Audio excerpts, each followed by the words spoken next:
Hello and thank you for choosing this clean historical Western romance from Indiana Wake.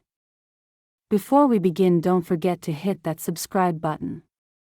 Your support helps us keep sharing more wonderful stories for free.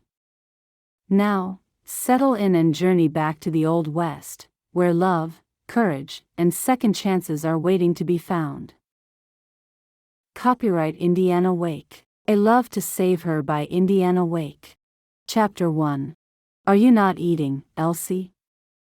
Charlotte Martin asked as she hovered at her daughter's side with a hot pan ready to set down a little more bacon on her plate. You haven't touched that lot yet and I'm ready to give you a little bit more, honey, she went on when she didn't get a response. What? Elsie said and looked up at her mother with some confusion. Your breakfast. Charlotte said, as if to remind her daughter why she was sitting at the kitchen table in the first place. Good morning, all. Garth strode into the kitchen with a big, sleepy smile on his face. Charlotte smiled at her husband. The man always looked weary in the morning, kind of baggy like an old bear, but he soon perked up once he was out on the ranch. Good morning, Elsie said, and a smile crossed her face. Elsie, do you want some more bacon or not? Her mother was still hovering with the pan. Yes, please, Ma, Elsie said and waited until her mother had laid another couple of rashers on her plate before she set about her breakfast with gusto. Have you got something on your mind this morning? It's not like you to be so distant in the morning, Charlotte asked as she wandered around the table and began to heap her husband's plate high with bacon, eggs, sausage meat, and tomatoes. Thank you, my love, Garth said in his early morning raspy voice. Your ma is right, Elsie, you do seem a bit vacant, as if you're still half asleep. Looking up from his own huge plate of food, he turned his attention to his stepdaughter. Coming from you, that's funny, Elsie said, and both she and her mother began to laugh heartily. What? Garth raised his eyebrows.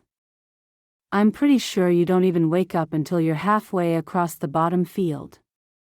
Jane and I always reckoned that you saddled your horse while you were still completely asleep. Elsie was still chuckling, highly amused. She could see the corners of Garth's mouth turning up. She always liked to make him laugh.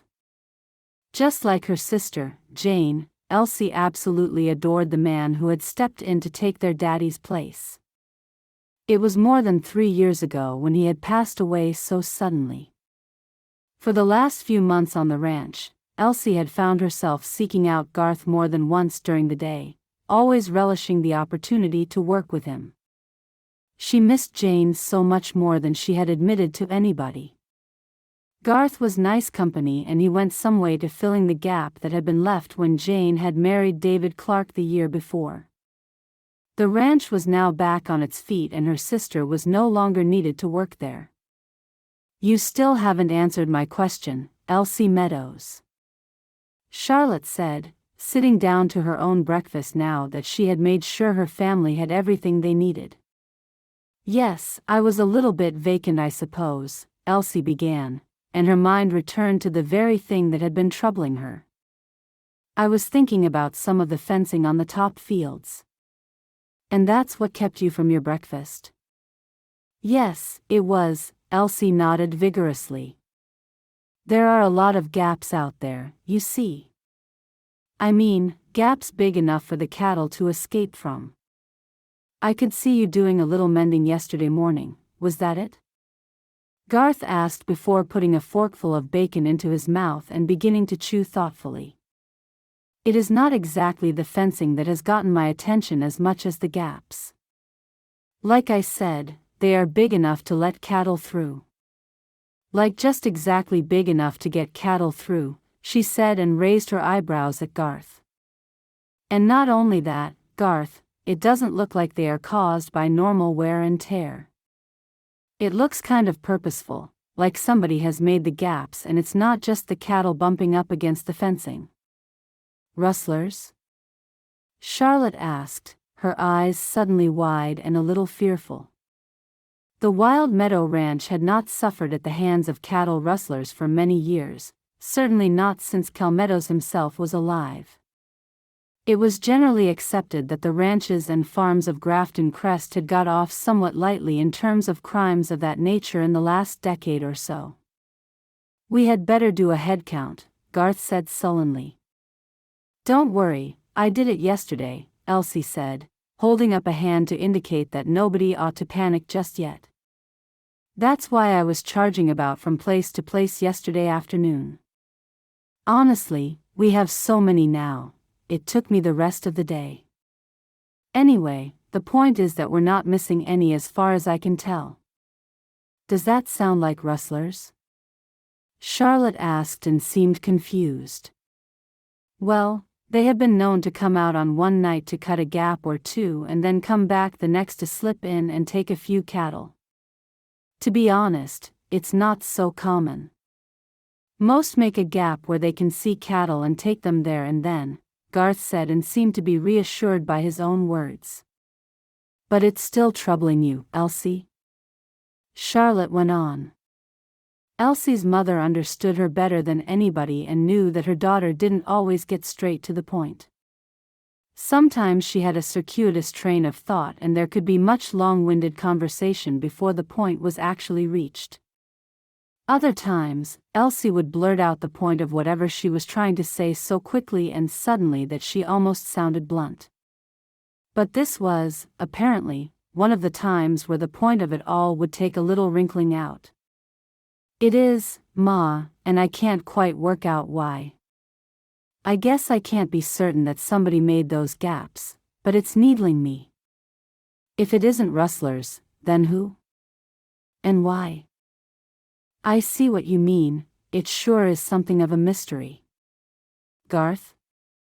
Charlotte turned to her husband to see if he had anything to add. "I do think we need to keep an eye on it, that's for sure," he said, nodding appreciatively at Elsie for her vigilance. "I'll get one of the ranch hands to ride the perimeter today a couple of times to see if we got any other gaps overnight." "It's all right, Garth, I'll do it," Elsie said, always finding a certain amount of peace and calm in the most mundane of tasks. "We could do with a little help, I reckon." "Yes, I really do need to replace Jane, don't I? We are busier than ever and a ranch hand down. I suppose Jane's far too pregnant to come and help us out for a couple of days?" Elsie said hopefully and somewhat naively. "Honey, she's more than 6 months gone and it's a hot day," her mother said and laughed heartily. "I don't think she'll be too effective, and if she was, I'm not allowing it." "Shame, she's got a good eye for that sort of thing." "A keen eye and a low boredom threshold," Elsie chuckled, saying the sort of teasing thing she would have said if Jane had been sitting at the table herself. It was nice, it warded off the feelings of missing her.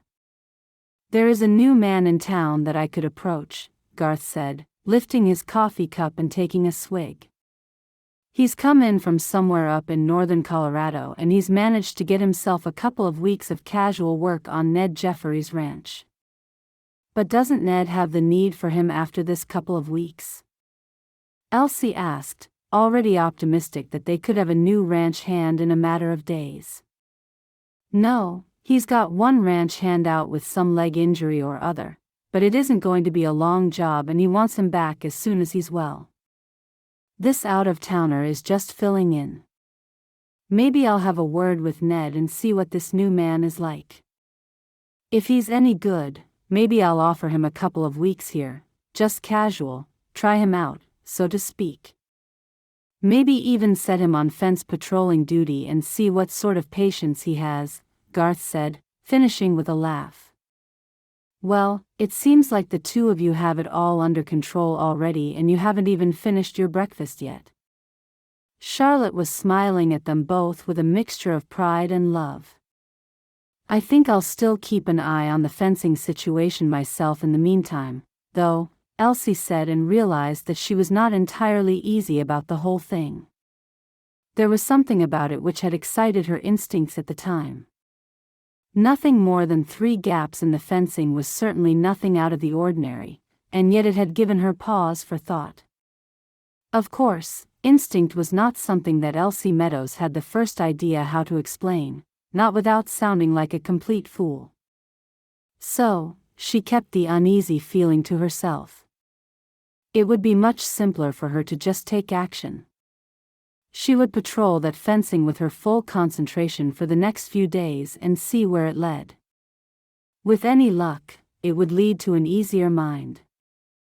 Chapter 2. As you can probably see from here, Tex, Wild Meadow Ranch is a lot bigger than Ned Jeffrey's place. We've got 6 ranch hands plus an extra 2 of us who pretty much do the same job, Garth Martin said as he stared out across the vast expanse of ranch land. Sure is a lot bigger, Mr. Martin. I do have experience. I've been on ranches all my life. In fact, I never did anything else. I sure would be pleased of that couple of weeks' worth of work if you still have it, Tex Marshall said, already certain that he would enjoy it there. There was nothing quite like a vast ranch to work on. Hard work, yes, but the wide open space always felt like freedom to him. Not freedom from his boss, necessarily, but freedom from his cares. Tex felt as if he'd been on the run for a long time, trying to outpace his own grief. After more than a decade, it had become tiring. He wanted to stop now, to settle somewhere, to relax long enough to be able to breathe in and out without making a plan for where he should go next. Right now, Grafton Crest seemed as good a place as any to pause, maybe even to stop. I most certainly do still have it, Texas. And call me Garth, by the way, the older man said, thrusting out a large, work-roughened hand for Tex to shake. It sure is nice to meet you, Garth, Tex said and meant it. Garth Martin hadn't asked the usual run of questions. He clearly didn't think it any of his business where exactly Tex was staying. Or, how long he intended to be in town, where exactly he'd come from, or why he'd moved from that place to this. Ned Jeffries had asked every single one of those questions, most employers did. It was as if they couldn't let the work speak for itself and thought that a detailed background was that one thing which made all the difference. Now, Tex didn't have a single thing in all the world to hide. He wasn't on the run from the law, he wasn't hiding from the responsibility of home and children. He didn't have any motive for being in Grafton Crest that was anything other than entirely innocent. He was just tired of explaining why it was a man who used to own his own very fine ranch in North Colorado, would have chosen to sell it up and move from place to place, living on the lower wages of a ranch hand, or even a cowboy at times. The truth of it was that Tex Marshall was heartsick of explaining his reasons over and over again, wherever he went. He had a little spiel that he quoted almost mechanically whenever asked. He'd sold his ranch up north when his wife and child died and had chosen to live a different kind of life. He liked moving from place to place. He liked to see a little something of towns he'd never been to before. Usually, that was enough. By the time he got to the part where his wife and child had died, the questioner was already nodding sympathetically and ready to offer him the job. But he always had to get to that point. He always had to explain, and it was exhausting. It was the perpetual explanation which meant that he could never quite let go, even after almost 10 years. Perhaps that was why he had decided to find a place to finally settle down once again. If he didn't have to keep explaining the old circumstances, perhaps those circumstances would finally release their grip on him.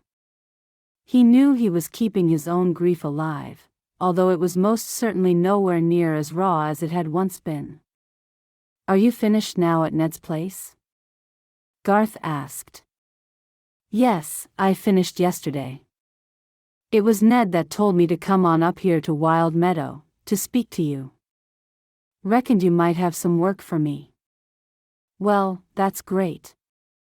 If you're a free man, so to speak, do you want to get started tomorrow?" First Light? I sure do, Garth. Thank you, he said and nodded his appreciation. Why don't I show you around a little, let you get your bearings before you start? Sure thing, Tex said and walked along at Garth's side. He gave him a good tour of all the outbuildings down by the ranch house. Stables, hay barn, and a couple of feed and equipment stores. It was a nice setup, nothing fancy, but all very practical, and it had a wonderful sort of flow to it. In terms of size, Wild Meadow Ranch already reminded Tex of his own place, the place he'd sold years before. But the Nettle Valley Ranch had been Jennifer's dream as much as his, and after she'd gone, he couldn't stand to look at it. He'd wanted to be anywhere in the world but Nettle Valley, and he was certain that, even after so many years, he would never return. Let's take a slow walk up through the first couple of fields.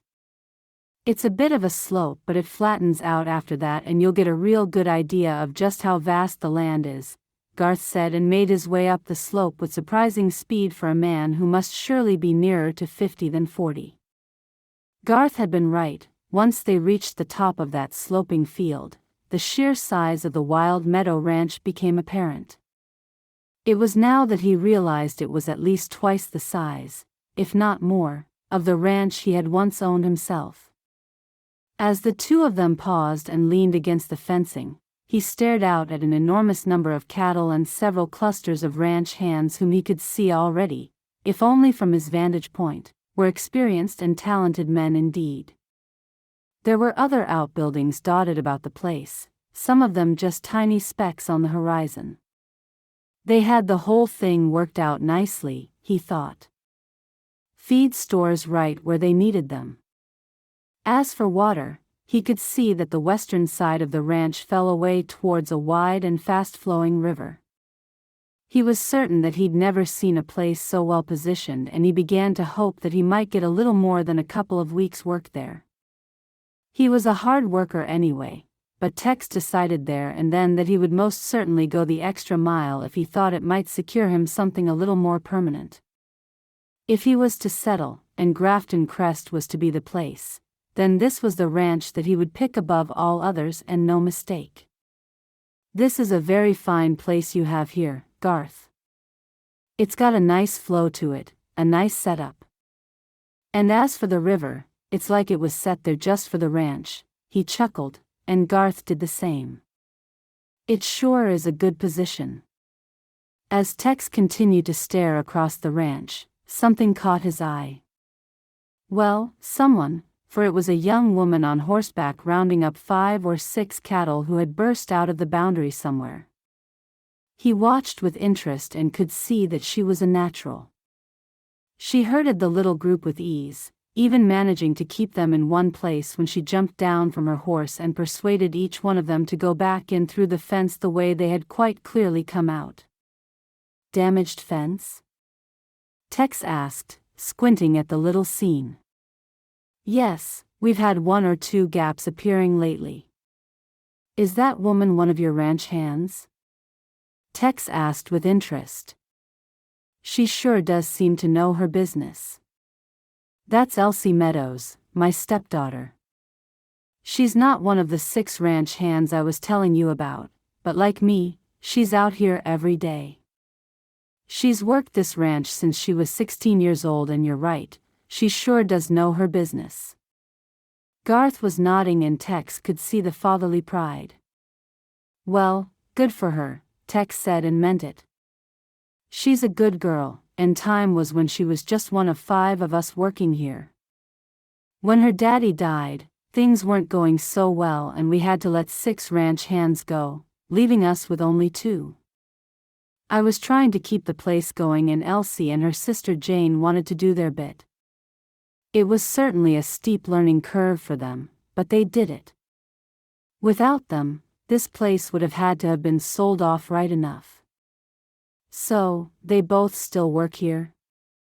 Just Elsie now, and there it was again, that smile of fatherly pride. Jane, the eldest, well, she is married now. Even got a little one on the way, and the smile just got wider and wider.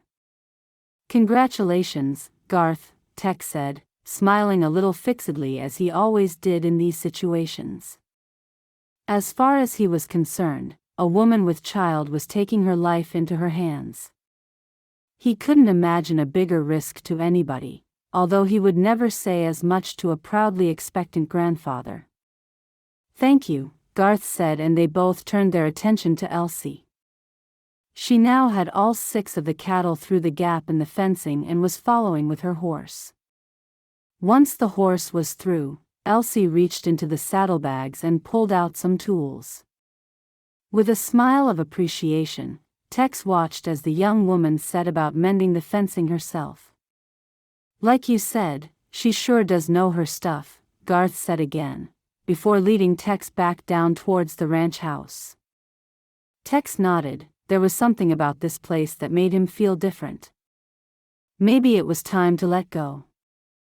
Chapter 3. Elsie was riding her horse rather languidly around the perimeter of the ranch. Even though Garth had set the newcomer, Tex Marshall, to fence duty, still, she liked to see it with her own eyes. And although Tex was an excellent worker who was mending the gaps firmly and in no time at all, Elsie knew that new gaps were appearing with increasing regularity. Tex Marshall's 2-week trial period had come to an end. Garth was over the moon with his newest ranch hand, and had offered him a permanent position. Elsie was pleased. She already liked him. Tex was a quiet man, saying very little in the mornings when the entire workforce was gathered to discuss the day ahead. He accepted whatever task he was given without complaint, and never added anything unless there was some worth to the conversation. Elsie had to admit that she wanted to find out a little bit more about him, but knew also that she had a tendency to ask questions in something of a blunt manner.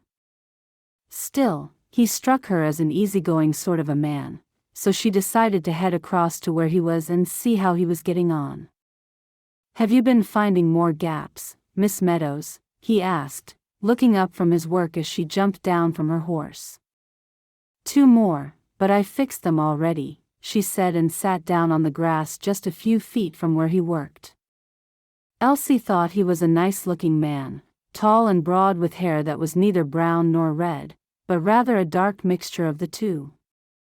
It was a rich color, an unusual color, and his eyes were such a pale blue that his hair looked all the richer. He was neat in his ways, always looking spotlessly clean with well-kept work trousers and a fresh shirt every day. He had a little reddish stubble on his tan chin from time to time, but it certainly didn't make him look scruffy, and Elsie thought it was very attractive. He was older than her by some way, perhaps even 10 years, but she liked the look of him, nonetheless. "You do good work, Miss Meadows. I keep coming across your mending along the way, and it's good and strong," he said. Elsie smiled in appreciation of the compliment. Unlike her sister, Elsie had never suffered thoughts that she was in a place she ought not to be. The work required trousers and shirts and a broad-brimmed hat, not to mention sturdy work boots, but that had never bothered her. The clothing simply fit the occupation, that was all, and Elsie had never wondered for a moment if it detracted from her own femininity. She'd tried so hard to understand her sister's misgivings in the months before she'd married and left home, but Elsie was just not built that way. She'd known her sister was suffering, and had done everything in her power to be kind and help in any way she could. Elsie knew, however, that she had never fully understood. Even so, she loved Jane dearly, and she hoped that she'd never noticed. "Thank you." "Oh, and call me Elsie." "Everybody else does," she said and shrugged. "All right then, Elsie," he said, and gave her a slow sort of smile before turning his attention back on the fence he was mending. He had thick, firm arms, the skin tanned and smooth. Elsie could see little muscles jumping now and again in his forearm as he turned screws and hammered nails. She watched him in complete silence, a little mesmerized by what she thought of as his masculine beauty. He was not necessarily the sort of man that women would flock around at the town barn dance. He had heavy features, a strong nose, a broad mouth. He wasn't handsome in the classical sense that Jane's new husband was. He had imperfections, but Elsie thought that that was what made him perfect. He was interesting to look at and she liked to look at him. Perceiving that he was being closely scrutinized, he slowly turned his head to look at her. "Sorry, I was staring," Elsie said, her admission flat, unembarrassed, and very much in keeping with her character. He laughed a little, looking unsure, more likely wondering about the strange forthright manner of such a young woman. "It's all right," he said and gave a brief smile before turning back to the fence once again. "Do you think these gaps have been caused by the cattle, Tex?" she asked, deciding that a little conversation would be just the thing to stop her silently staring at him. "Or do you think that the damage was done by a person, that it's man-made?" "Man-made, without a doubt," he said, nodding as he continued to work. "Have you had rustlers in the area?" "Not in my memory, Texas. Apparently, there was some trouble with rustlers about 10 years ago or so. I was only little then, 9 or 10, so I don't really remember." "And you haven't lost any cattle?" He set his hammer down and sat on the grass, turning to look at her fully. "Not one. I've done a full head count every other day for the last 3 weeks and all of them are accounted for." "Every other day?" he asked and looked amazed. "Yes," she said and shrugged simply. "That's a powerful amount of work, Elsie. I guess you're real determined not to lose any, huh?" He looked amused and impressed all at once. "I don't want to lose a single one of them. But you're right, it takes a long time, but it's a funny sort of thing. It's getting easier with practice. I never used to count them, you see, but now I sleep better if I do," she said and could see his eyes widen a little. "Then you sure must care about this place, I reckon. Anything you lose sleep over is something you care about," he said, and she closed her eyes for a moment to enjoy the sound of his voice. It was as deep and rich as his red-brown hair, and he spoke kind of slowly, almost as if he put thought and care into every word he delivered. "I care about it more than anything," she said with an excess of enthusiasm. "Well, I don't mean people and what have you. I mean I love my ma and Garth and my brother and sisters, of course. It's just I love this place too, I really love it." "I can see it in your face," he said, and she was pleased when he just smiled with understanding instead of laughing at her as so many others might have. "It's good to care that much about something, it gives us a reason for being, I reckon." Elsie nodded thoughtfully, mulling over his words and wondering what it was in the world that he cared about. She wondered what gave him his reason for being, but she stopped herself from asking, sensing that this was one of those times when she didn't know a person well enough to come right out with her question. "That sounds just about right to me, Tex," she said and got up from her seat on the grass to have a good look at the part of the fence he was mending. Staring at the wood intently, she was sure that she could see the cut marks of a saw and she leaned in further still until her nose was just a few inches away from it. "What are you doing?" Tex sounded a little amused. "Sorry, I wasn't inspecting your work, really. Goodness knows you've impressed everybody here that nobody needs to look over your shoulder," she said and turned to look earnestly into his pale blue eyes. "No, I was just looking at the damage. They really do look like proper cut marks, don't they? They're saw marks all right, Elsie. And it's not the first I've seen of them either. 2 of the 3 gaps I mended yesterday had real deep marks like this," he said, looking back at her with her own earnest style. Something about their eye contact made her stomach spin for just a moment. It was like a sudden physical connection between them, but so brief that she wasn't sure if it was real or imagined. Whatever it was, it made her draw in her breath a little deeper. This is starting to get me worried, she said, tearing her eyes from his and looking back at the damaged wood. Maybe there are rustlers getting ready to take a shot here in Grafton Crest, he said, and she sat herself down again, this time a little closer to him.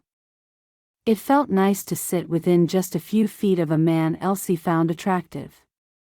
She'd never found a man attractive before, so it was all wonderfully new to her, a little exciting, if she was honest. You mean preparing as many gaps as they can so that they can take as many cattle as they can manage in one night and leave town? Exactly that.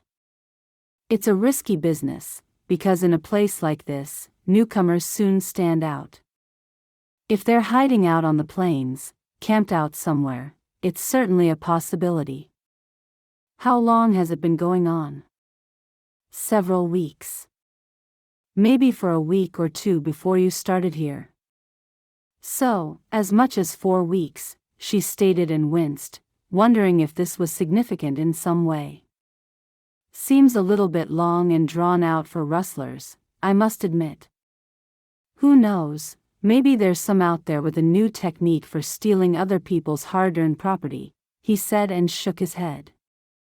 But most rustlers get the whole thing over and done with as quickly as possible. A full month seems like a real long time unless this is a huge operation. A huge operation? Elsie said and felt suddenly a little afraid. Sorry, I didn't mean to alarm you, he said and looked a little rueful. Maybe you should ask around. If the other ranches in the area have suffered similar damage, then it might be something that the town sheriff needs to get on top of right away. Oh, that's a good idea, Elsie said, already getting to her feet. You're going right away? He asked, smiling at her again and seeming a little impressed with her fervor. No time like the present. I'll start with Ned Jeffries, she said, already getting prepared to spring up into the saddle. Maybe try somewhere else first, Elsie. There was nothing of that nature when I worked there. I was only there for a couple weeks, but it's a much smaller ranch than this, and I reckon I saw every bit of the fencing. All right, I'll start with one of the larger ranches. Look, if you see Garth anywhere, will you tell him I just popped into town? I don't want to worry him, you see. Garth and my ma have had so many worries over the last few years that I don't want to add to them. I can deal with this without them losing any sleep over it, she said and finally climbed up onto her horse. Of course, he smiled at her. But maybe it's not such a good thing to be the person who is always losing sleep herself, huh? Thank you, that sure is kind advice, she said and smiled back at him before heading away. Chapter 4. The following day, Tex was still fully occupied with fence mending, although this time he was certain that the damaged fencing he had found had been as a result of one of the larger cattle scratching its behind against the wood. Everything was leaning, and the piece of wood which had finally given way was splintered, not cut. His many years' experience told him that there was nothing man-made about this particular gap. He was relieved to have found a permanent position at the Wild Meadow Ranch, already finding that he liked the place very much. He liked Grafton Crest as a whole. It was one of the nicest towns he had been to in a long while. It was certainly a few notches up from Nettle Valley, although perhaps only because it did not hold the same painful memories. Although he had money of his own, the pay he received from Garth Martin every week was very reasonable indeed. He could see that the ranch was doing well, although Garth had told him that it had certainly had better days in the past. But for all their troubles, he had been reliably informed by the 2 ranch hands who had not been let go in the worst of times that Garth and Charlotte Martin had continued to pay fair wages even when there was very little left for themselves. That was the sort of establishment at which Tex could relax. He would not find himself railing against the employer, barking about the rights of the ranch hands while knowing that he had money of his own to rely on and no family to keep. Now, there would be none of that drama here. Wild Meadow Ranch was a steady place, the very thing he had been looking for in his quest to finally stop roaming Colorado. He paused for a moment, looking up at the sky and guessing that it was around about midday. His belly certainly told him as much, for it was rumbling and growling loud enough for him to be able to hear it as well as feel it. He set his tools down and reached into the bag on the side of his horse's saddle, extracting the hearty packet of food that his landlady had prepared for him. It was not necessarily out of the goodness of her heart, for the working men who stayed at the Grafton Crest boarding house had to pay extra for a midday meal to take out with them to their work. Nonetheless, it was a reasonable rate, and Mrs. Jenkins certainly did not stint on the thickness of her bread or the amount of cheese she packed. What it lacked in variety day to day, it certainly made up for in terms of quantity, and he would readily admit that she baked a very fair loaf. He unhooked his canteen from the saddle, took a loose apple from the bottom of the saddlebag, and settled down next to his work, leaning his back against a sturdier section of the wooden fencing. Just as he was unwrapping the bread and cheese, he heard the clatter of hooves. Somebody was coming towards him from the ranch house, slowly climbing that gentle slope. Still unwrapping his parcel, he kept an eye on the brow of the hill as he waited expectantly to see who would appear when they reached the top. Tex found himself curiously pleased to see that the rider approaching him was none other than Elsie Meadows. He didn't know why he was pleased and, more importantly, he did not want to be pleased, but pleased he was, nonetheless. He contented himself with the idea that Elsie was just curious company, and that was as far as his interest in her went. She was an unusual woman, that was for sure, but the strangeness did not begin and end with the heavy brown work trousers and faded pale blue plaid shirt. In fact, in terms of Elsie Meadows, that was barely a factor at all. She had an unusual sort of personality, sometimes a little blunt, other times a little rambling and naive, almost like a child. Perhaps it was all simply part and parcel of an unusual beginning to her life. After all, at the age of 16, she had found it necessary to turn her hand to a man's trade. 16 was young, and real impressionable. And yet her character was delivered so naturally that he couldn't help but wonder if she'd always been that way. Either way, he had to admit that she was interesting, if only for being so very far out of the common way for a young woman of 19 or 20. For any young woman that he'd met, certainly. "How are you?" she called out when she was still 20 yards or so away. "I'm just fine, thank you," he said, feeling a little conspicuous in that he was forced to shout back at her. He was somewhat relieved when she finally reached her destination, and he watched in silence as she slid out of the saddle and landed squarely as she always seemed to do, with something of a thump. She was a very sure-footed young woman, and the fact that she was not particularly big amused him somewhat, given that she made such an impact when she landed on the earth. "I've spoken to every ranch owner in Grafton Crest," she announced with a slightly breathless voice, her eyes shining with what looked to be an achievement. "And did they help? Has anybody else in town been the victim of the same damage?" "Well, no. Oh, is it that time?" "Wait a minute," she said, and began to rummage in her saddlebag, pulling out a parcel not dissimilar in size to the one Mrs. Jenkins had packed for him. She unhooked her canteen also, and quickly joined him, sitting on the grass next to him, legs crossed, and her food parcel nestled on her boots where her ankles met. She immediately began to unwrap it, seemingly distracted from her original train of thought by her midday meal. He smiled to himself. Perhaps she would get back to the topic as soon as she had unwrapped the food.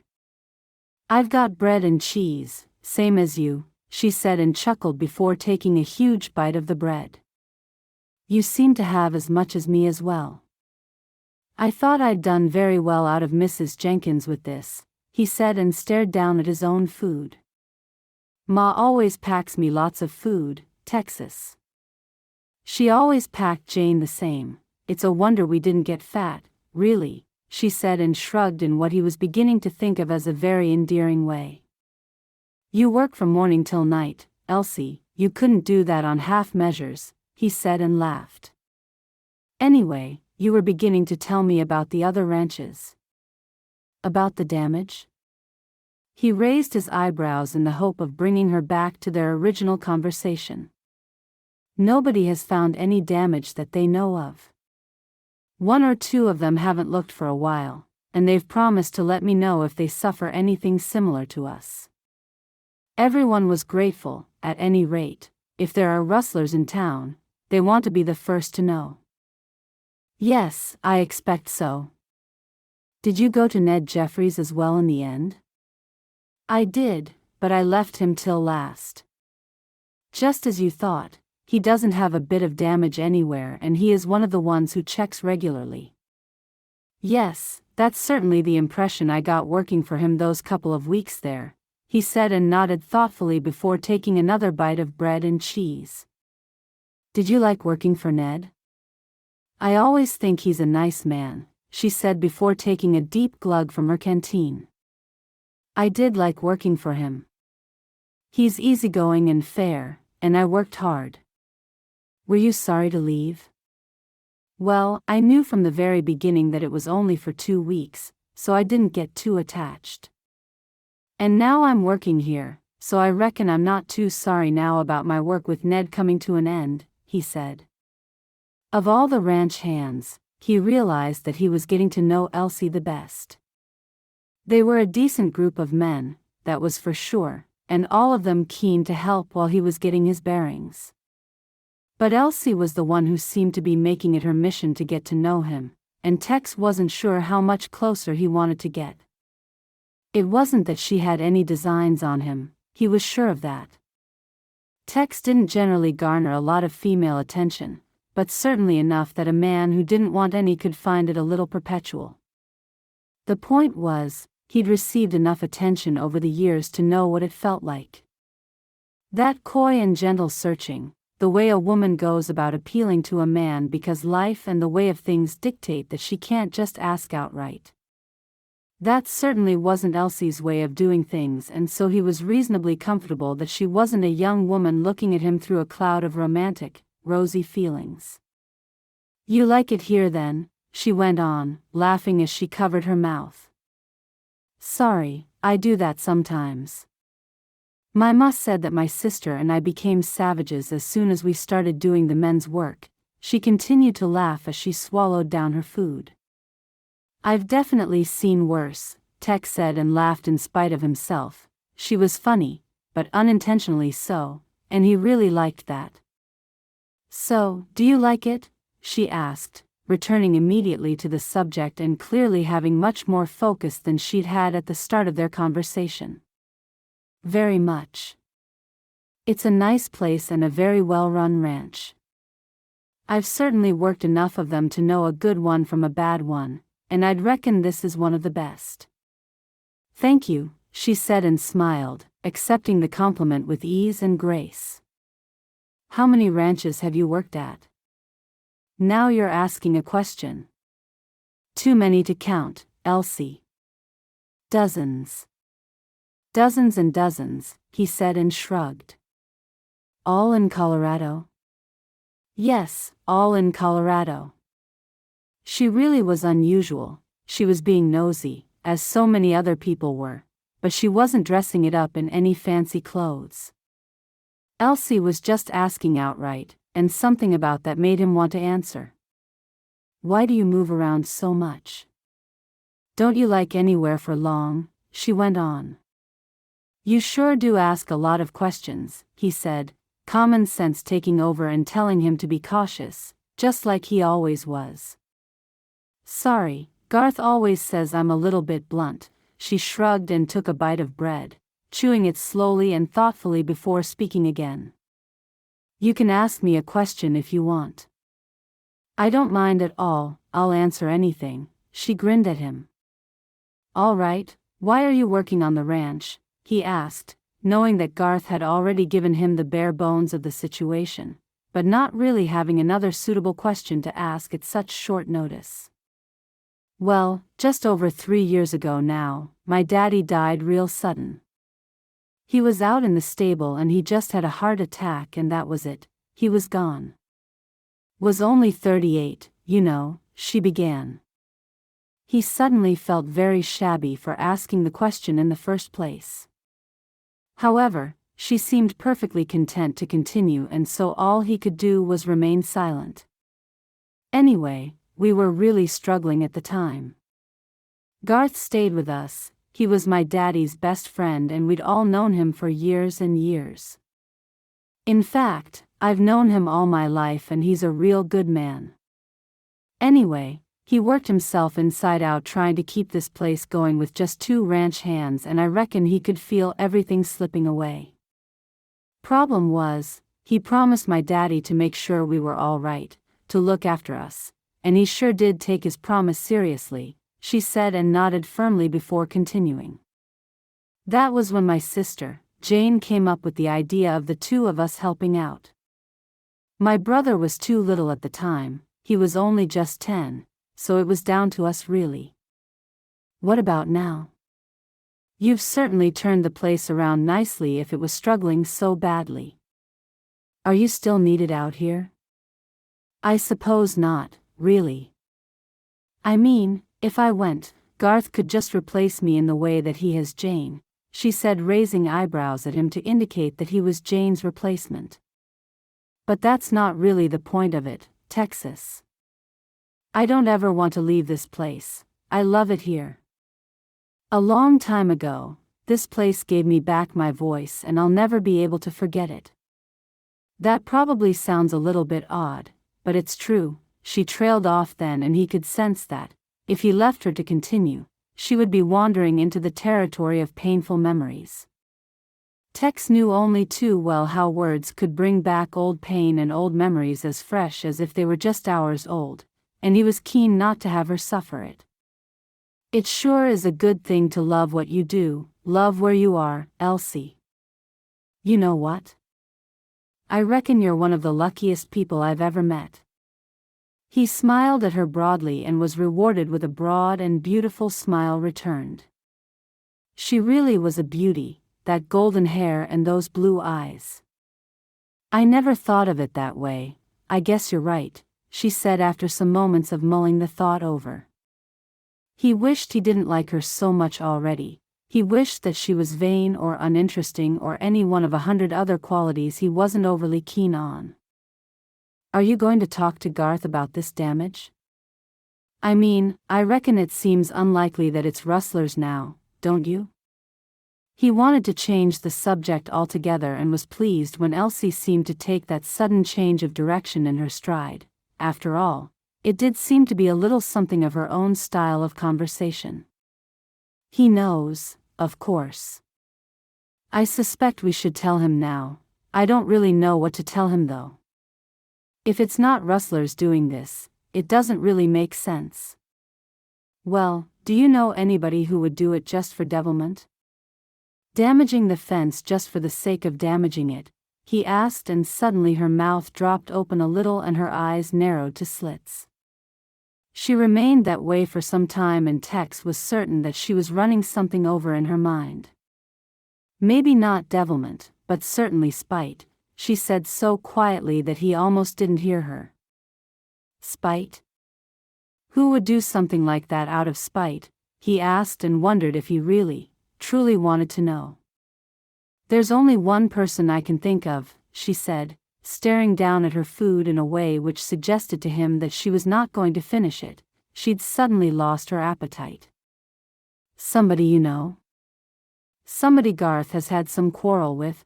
He asked, realizing that he was harboring a hope that it wasn't a spurned beau. He didn't know why it mattered. She was a beautiful young woman of nearly 20, there was bound to be a romantic intrigue or two on her horizon. It can only be Dale Clayton, or somebody he's paid to come up here and do this, she said, hastily rewrapping her food. I'm sorry to ask you to keep a secret, Texas. I mean, you only just got here, and I know it's not fair of me, but I'm going to ask you all the same. You want me to keep it quiet? You don't want me to mention the man-made nature of this damage to Garth? She nodded, wiping a crumb from the corner of her lips. Just for a little while longer. I need time to think about this, to work out what to do for the best, she said, already rising to her feet, her beautiful, serene face suddenly so full of concern that Tex felt an urge to do anything in his power to help her. Of course, of course. He rose to his feet also. I only ask that you let me know what's happening. I don't want to say something I shouldn't, or not say something that I should, do you see? Don't worry, I'll let you know everything, and with that she began to pack her uneaten food away in the saddlebag, ready to bolt. See you later, Tex, she said, springing up into her saddle effortlessly.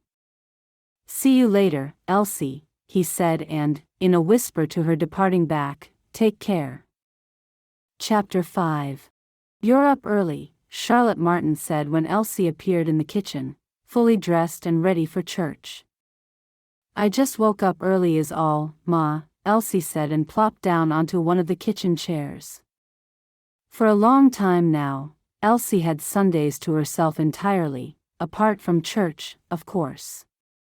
In the early days, she'd always got up early with Garth and gone out to see to the few chores which needed to be done before leaving the cattle to their own devices for the day.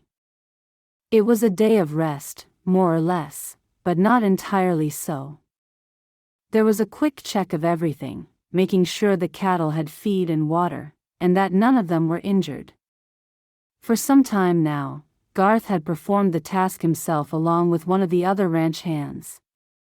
Of the 6 of them, or 7 now that Tex was here, they took it in turns, turning out for just a couple of hours at the crack of dawn on Sunday once in a great while. None of them seemed to mind, and Elsie was sure glad to have at least one day of the week when she didn't have to do anything at all. I haven't got you any bacon ready yet, but there are some eggs Garth left.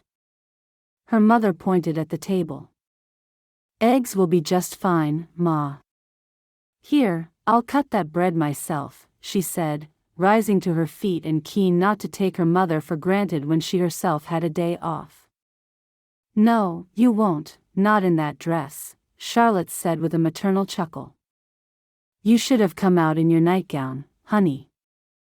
I know what you're like, whatever I feed you now, you'll be wearing to church. She gently pushed Elsie back down into her seat and laid a clean and dry cotton dish towel over her daughter's lap. Thanks, Ma. So, how do you like the new ranch hand? Garth said he is working out well, Charlotte asked, making idle conversation as she put a plate down on the table in front of Elsie and spooned some eggs onto it. He works real hard and I like him. He's a nice man, I reckon, Elsie said, but stopped short of telling her mother that she thought he was also very handsome. It would be a first at the breakfast table, Elsie admitting to the sort of burgeoning crush that Jane, as a much younger woman, could never have kept to herself. Still, they might be sisters, but they certainly had their differences, and Elsie decided to keep that bit of information to herself, for now. Yes, Garth says so too. He's real quiet, but he speaks too. I suppose that doesn't make much sense. It does, honey, Charlotte smiled. She knew her daughter better than anybody. He doesn't like answering questions. Personal ones, I mean, Elsie shrugged, and her mother drew in a sharp intake of breath. What? Elsie said, realizing that there was something to know. Oh, you haven't been asking him personal questions, have you? 1 or 2, Elsie said defensively. He didn't mind, Ma, he just didn't answer all of it. Oh, honey, just be careful what you ask him. The poor man has suffered enough. Charlotte poured them each a cup of coffee and sat down at the table opposite her daughter. What do you mean? Elsie was keen to know so that she could avoid making the same mistake in the future. There's a good reason why he doesn't say much about his life and where he comes from. And you know what Garth's like, he didn't ask a single thing about his life. Charlotte shook her head and gave a brief and indulgent smile. So, how do you know anything about his life if Garth didn't ask him? Because Garth saw Ned Jeffries down in Grafton Crest and the two of them got to talking. Well, you know what Ned's like, a little old lady at best. And what did he say? That he'd asked Tex why he hasn't settled much, why he's moved from place to place in Colorado picking up work on ranches. Tex told him that he'd had a ranch of his own 10 years ago, one he'd started up with his young wife. Anyway, his wife was expecting their first child and that she and the baby both died in childbirth. He didn't want to stay where he was anymore. I guess he didn't have any other family there and wanted to get away from such sad memories. Obviously, he didn't say as much to Ned. I'm filling in the gap somewhat, Charlotte shrugged. But he's spent the last 10 years wandering and he's finally decided that it's time to stop moving, to find somewhere to settle down. And so, he's going to settle down here in Grafton Crest? I suppose so, Charlotte shrugged again. But grief sure is a funny thing, honey, and you never know quite how it's going to take a person. I know, Elsie said, remembering how her own grief had been so raw and unbearable that it almost gave her physical pain to speak a single word in the weeks after her father had died so suddenly. That kind of loss is bad enough, but he was left with nobody. It broke my heart when your daddy died, but I had all of you to get me through it, not to mention this little one. Charlotte pointed in the direction of the bedroom, some rooms away, where little Kathy, just 3 years old, was clearly still fast asleep. If I hadn't had you children to think about, to keep me going, would have given up. I would have let Clayton have this place, I know I would. It was having the 4 of you that kept me fighting. The 4 of you and Garth, of course. Oh, Ma, that's so sad. Poor Tex, Elsie said and felt a little tearful. The truth was that their own grief was so much newer than his, but she could see how it would hang about a person who was alone in the world. How it could refuse to let go of them and force them to wander from place to place as if trying to escape it. So, maybe go easy on him, honey. You know, be careful of your questions. I will, Elsie said, the words tripping easily from her tongue. I really mean it, sweetheart. Her mother winced as if she didn't want to offend her beloved daughter, but continued, nonetheless. Elsie, you can be a little bit unreserved at times. I know, Elsie said, understanding entirely but not at all sure how a person could go about changing something in their character which was so utterly fundamental to who they were. She didn't mean to be that way, she just was. I haven't upset you, honey, have I? No, Ma, not at all, she said and grinned, setting about her breakfast. I'm sure if he wants to talk about it one day, he'll come and find you. I can already see you care for him a little and there's nothing wrong with that, Elsie, nothing wrong at all. I do like him, Ma. And I promise, I'll be real careful what I say when I'm around him. Come on then, eat up and I'll make you some more eggs and a little bacon, Charlotte said, seeming relieved that the conversation had drawn to a close. Chapter 6. Good morning, Tex said when Elsie joined him on the edge of the ranch. He'd mended every bit of broken fencing they'd found so far and had told Garth he didn't mind going right around the perimeter to check that everything was safe and secure now. It was a boring sort of a task and he could see that Garth had been pleased to have a volunteer, rather than a victim. He was certain also that Garth must be forming a suspicion or two of his own with regards to the increasing damage about the place. Good morning, she said brightly, greeting him with enthusiasm even though the two of them had only parted down by the stable half an hour before. It was good of you to offer to check the fencing, Texas. It's the sort of tedious job that I usually take. Don't you mind? No, I'm perfectly happy. I don't mind what I'm doing here, as long as I'm doing something. That's a good philosophy for life, he said and nodded. Anyway, I thought I'd come and join you for a little while, she said, drawing her horse up alongside his and indicating that they should move off.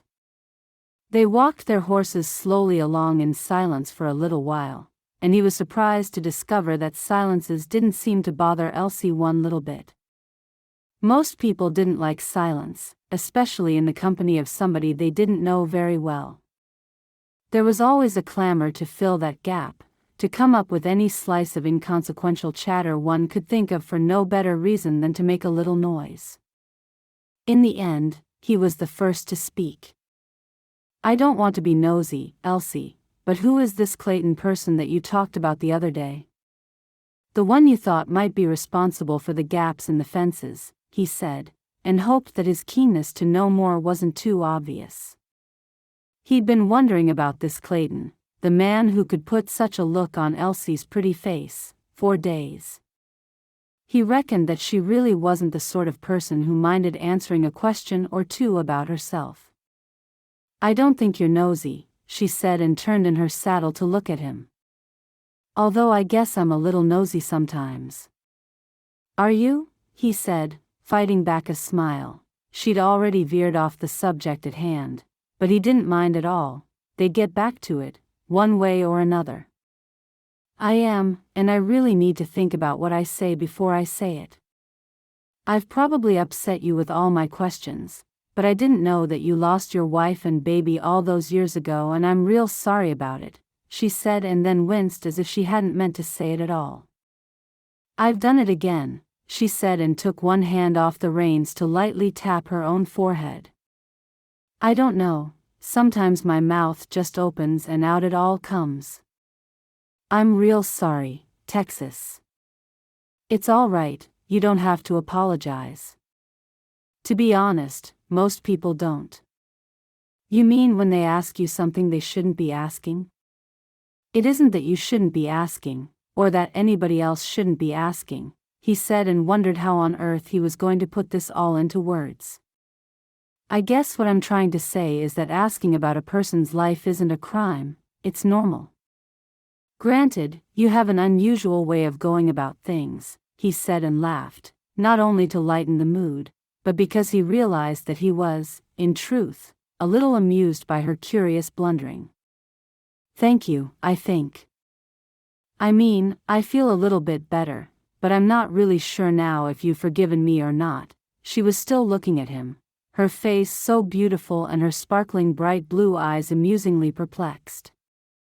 Elsie, he said and began to chuckle. Has anybody ever told you that you're kind of an unusual young woman? Nobody ever seems to tell me anything else, she said in such a flat and offhand way that he roared with laughter. How refreshing to be so dangerously close to the subject which gave him so much pain and still find that there was something in the world to laugh at. He knew by instinct that she hadn't set out with the intention of being a wonderful tonic to him, but she was, nonetheless. Really? He was still chuckling. In fact, I think my ma was trying to say that when she told me not to keep asking you questions. Well, behold her success, she said and shrugged, a vaguely chagrined smile on her face.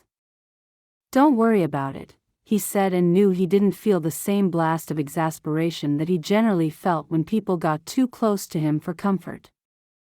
I guess I wanted to say to you that I understand why you would want to move around from place to place. I know it is not the same thing, a different relationship and all, but when my daddy died, I just could not speak. I could hardly answer simple questions, and that is the truth. But this place is what saved me. Having to come out here every day because there wasn't a choice. I had to learn it all, of course. I wasn't even particularly good on horseback before then. Anyway, what you said the other day was right. It is good to have something to love, something which gives you a reason for being. By the end of her little speech, Elsie looked pink-cheeked and a little exhausted. He smiled at her. Her words surprisingly resonated within him, even though, as she said, their circumstances had been different. The relationship had been different. But still, grief was grief, wasn't it? Didn't it all kind of amount to the same thing in the end? "Thank you, that's real kind of you," he began, but wondered if they would ever get back to the original topic of conversation. "Tell me, do you always skip from subject to subject when you're talking to someone?" "Pretty much," she said and grinned. "Other times I just say what I have to say real plain and everybody winces. I guess I can't win. I don't think it's such a bad way to be." He grinned back at her. "Anyway, you were about to tell me about this Clayton, I think." "Dale Clayton is the man who put my daddy into his grave. I mean, he didn't kill him with his bare hands, but he hounded him, making things real hard here at Wild Meadow. All because he wanted to buy it from us as cheaply as possible. You must have heard of the Claytons." "Nope," he said and remained purposely quiet in the hope that she would continue. "Well, they're from New York originally. Dale Clayton is the head of the household, and I guess the one who has designs on owning everything he lays his eyes on. They came here a little while before my daddy died and slowly but surely began buying everything up. He really wants to be a big noise in ranching, and my daddy's ranch is the biggest in the area. Anyway, the more my daddy tried to refuse him, the greater lengths he went to. He began buying up merchant stores and putting up the prices of everything until, in the end, my daddy just didn't know which way to turn. Anyways, my daddy kept it all inside him, not really telling his family the truth of it all. In the end, he had a heart attack and died." "I'm so sorry, Elsie." "Thank you, that's kind," she smiled at him before continuing. "So, that's when Jane and I had to learn the ropes, so to speak. Clayton is a bad man, Tex, real bad.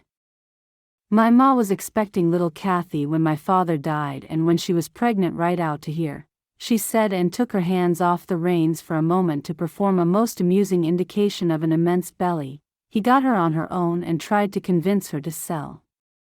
He knew how heartbroken she was and how hard we were all working, and he reckoned on getting us at such a low point that we'd just give in to him. "I'm guessing your ma sent him away with a flea in his ear?" "And then some, Tex," she said and laughed with a kind of proud look in those bright blue eyes. "And Garth hoisted him right out of the ranch house when he found him there. Anyway, that's why we have to travel to North Colorado to get our supplies. We have to be right out of his reach, you see, to be able to buy what we need at the proper price. In the last couple of years, we've done real well. We are almost back to what we were when Daddy was still here and things were still good. Before the Claytons came." "And you think that Clayton might be responsible for this damage?" he asked, and had an idea in the back of his mind that he would find out a little bit more about this Dale Clayton character when he had the chance. "I reckon it's the sort of thing he would do, Texas. He is in the habit of grinding people down, and I guess he just couldn't get to us in the same way that he got to other folk. We beat him, and Dale Clayton isn't the kind of man who takes a beating very well. I don't know, maybe this is his revenge. But to what end? Grinding us down? Losing us a few stray cattle here and there and costing us money? Or just pure spite? He's not above it. Whatever it is, I need to come up with something. I don't want to let him get away with it. I don't want his nasty plans to work.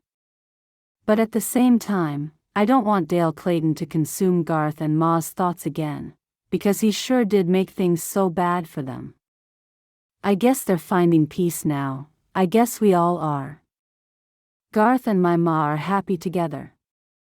Little Kathy's 3 and such a happy little kid. Joel is doing well in school, even though he still complains about going every single day." At this she rolled her eyes. "Jane is married and we're doing well here. I don't want anything to spoil it, I guess. And what about you? What about your happiness and peace? I reckon I'm happy enough. This place is my life, Tex, and I'll protect it with my dying breath. He studied her for a moment, that strangely strong, petite woman with golden hair and a long braid and a broad-brimmed tan leather hat on her head. Even wearing trousers and a shirt, he doubted that anybody would suspect her of having such a ferocious heart when it came to protecting her family. For all her bumbling conversation and intermittent abruptness, there was a depth to Elsie Meadows that he was almost certain most people never saw. Well, if there's anything I can do to help, you just ask me. Thank you. She looked all around her, silently surveying the land she loved. If it hadn't been for this place, my grief would have kept me mute forever. As I said before, Wild Meadow Ranch gave me my voice back, and I'll never forget it. I know what I owe. Well, I for one am glad that you got your voice back, Elsie, he said and chuckled as they continued to make their slow progress around the perimeter of the Wild Meadow Ranch. Chapter 7. Hey there, Elsie. Pete, one of the longer-serving ranch hands, greeted her warmly when she walked into the town barn. I hope you've saved a dance for me tonight, kid, he went on, chuckling. I sure have, Pete, just so long as you've managed to exchange one of those two left feet for a right one. Elsie grinned, as two of the other ranchers from Wild Meadow roared with laughter. Just as well I've got myself a dance with somebody else then, Pete said, laughing good-humoredly and pretending to tease her. Well then, maybe next time, Pete, Elsie said, always comfortable with the light-hearted banter of the men she worked with every day. I see you're out in force tonight then, she said, peering around the barn to see that just about all the workforce was enjoying the town barn dance that night. We even managed to get Tex to come out tonight, Elsie. He's not drinking, because he's on Sunday morning duty with Garth tomorrow, Pete went on. Elsie began to look around the barn in search of Texas. She hadn't really been expecting to see him of all people that night.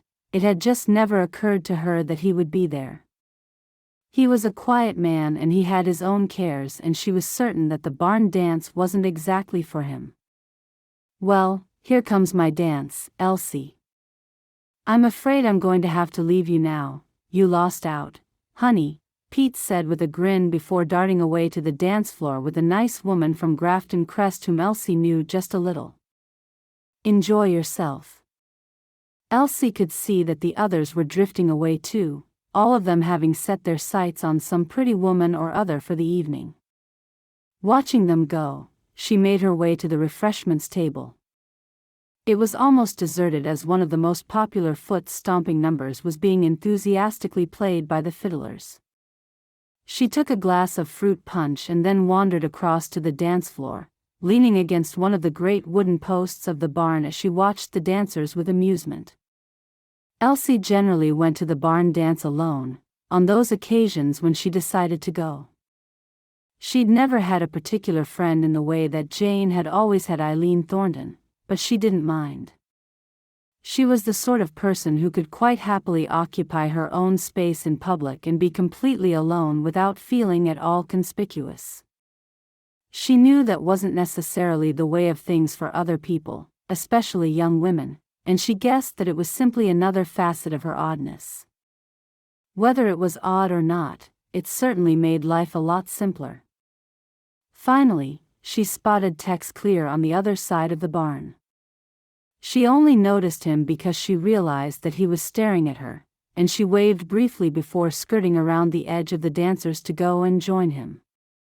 On the way, Pete, dancing far too enthusiastically, thrust out an errant leg and almost tripped her over. Goodness, Pete almost wiped me out there. That poor woman, he really is a shocking dancer, Elsie shouted over the noise of the fiddlers and the dancers. At least he's enjoying himself, Tex said and stared over at where his colleagues were having such a great time. You not enjoying it, Tex? You don't look as if you are. To be honest, I didn't want to come out at all. But they are a good crew, I like them, and they were kind of insistent. I just didn't want to let them down, but I can't honestly say this is much my kind of thing. Was it ever? Yes, maybe when I was younger. When I was a little younger than you, perhaps. Before you lost your wife and baby? Yes, he said in a somewhat strained tone. It would be about that time. Sorry, I'm at it again. I could go, she said and smiled at him ruefully. I mean, I always come here by myself, you don't have to keep me company. You don't have to go anywhere, he said and seemed a little sorry for his tone. Why are you on your own? He asked, changing the subject entirely. I don't really have anyone to come down with, to be honest. I don't mind though, I generally see people I know when I get here. You're not like the other girls, are you? They go around in packs of at least 2, he laughed, the tension seeming to ease from his face. Elsie felt a little easier too, not realizing that she had felt tense before he relaxed. She wished she would stop saying the wrong thing, blundering in when she ought not to. But at least he was already recovering from her bluntness and their conversation was moving on.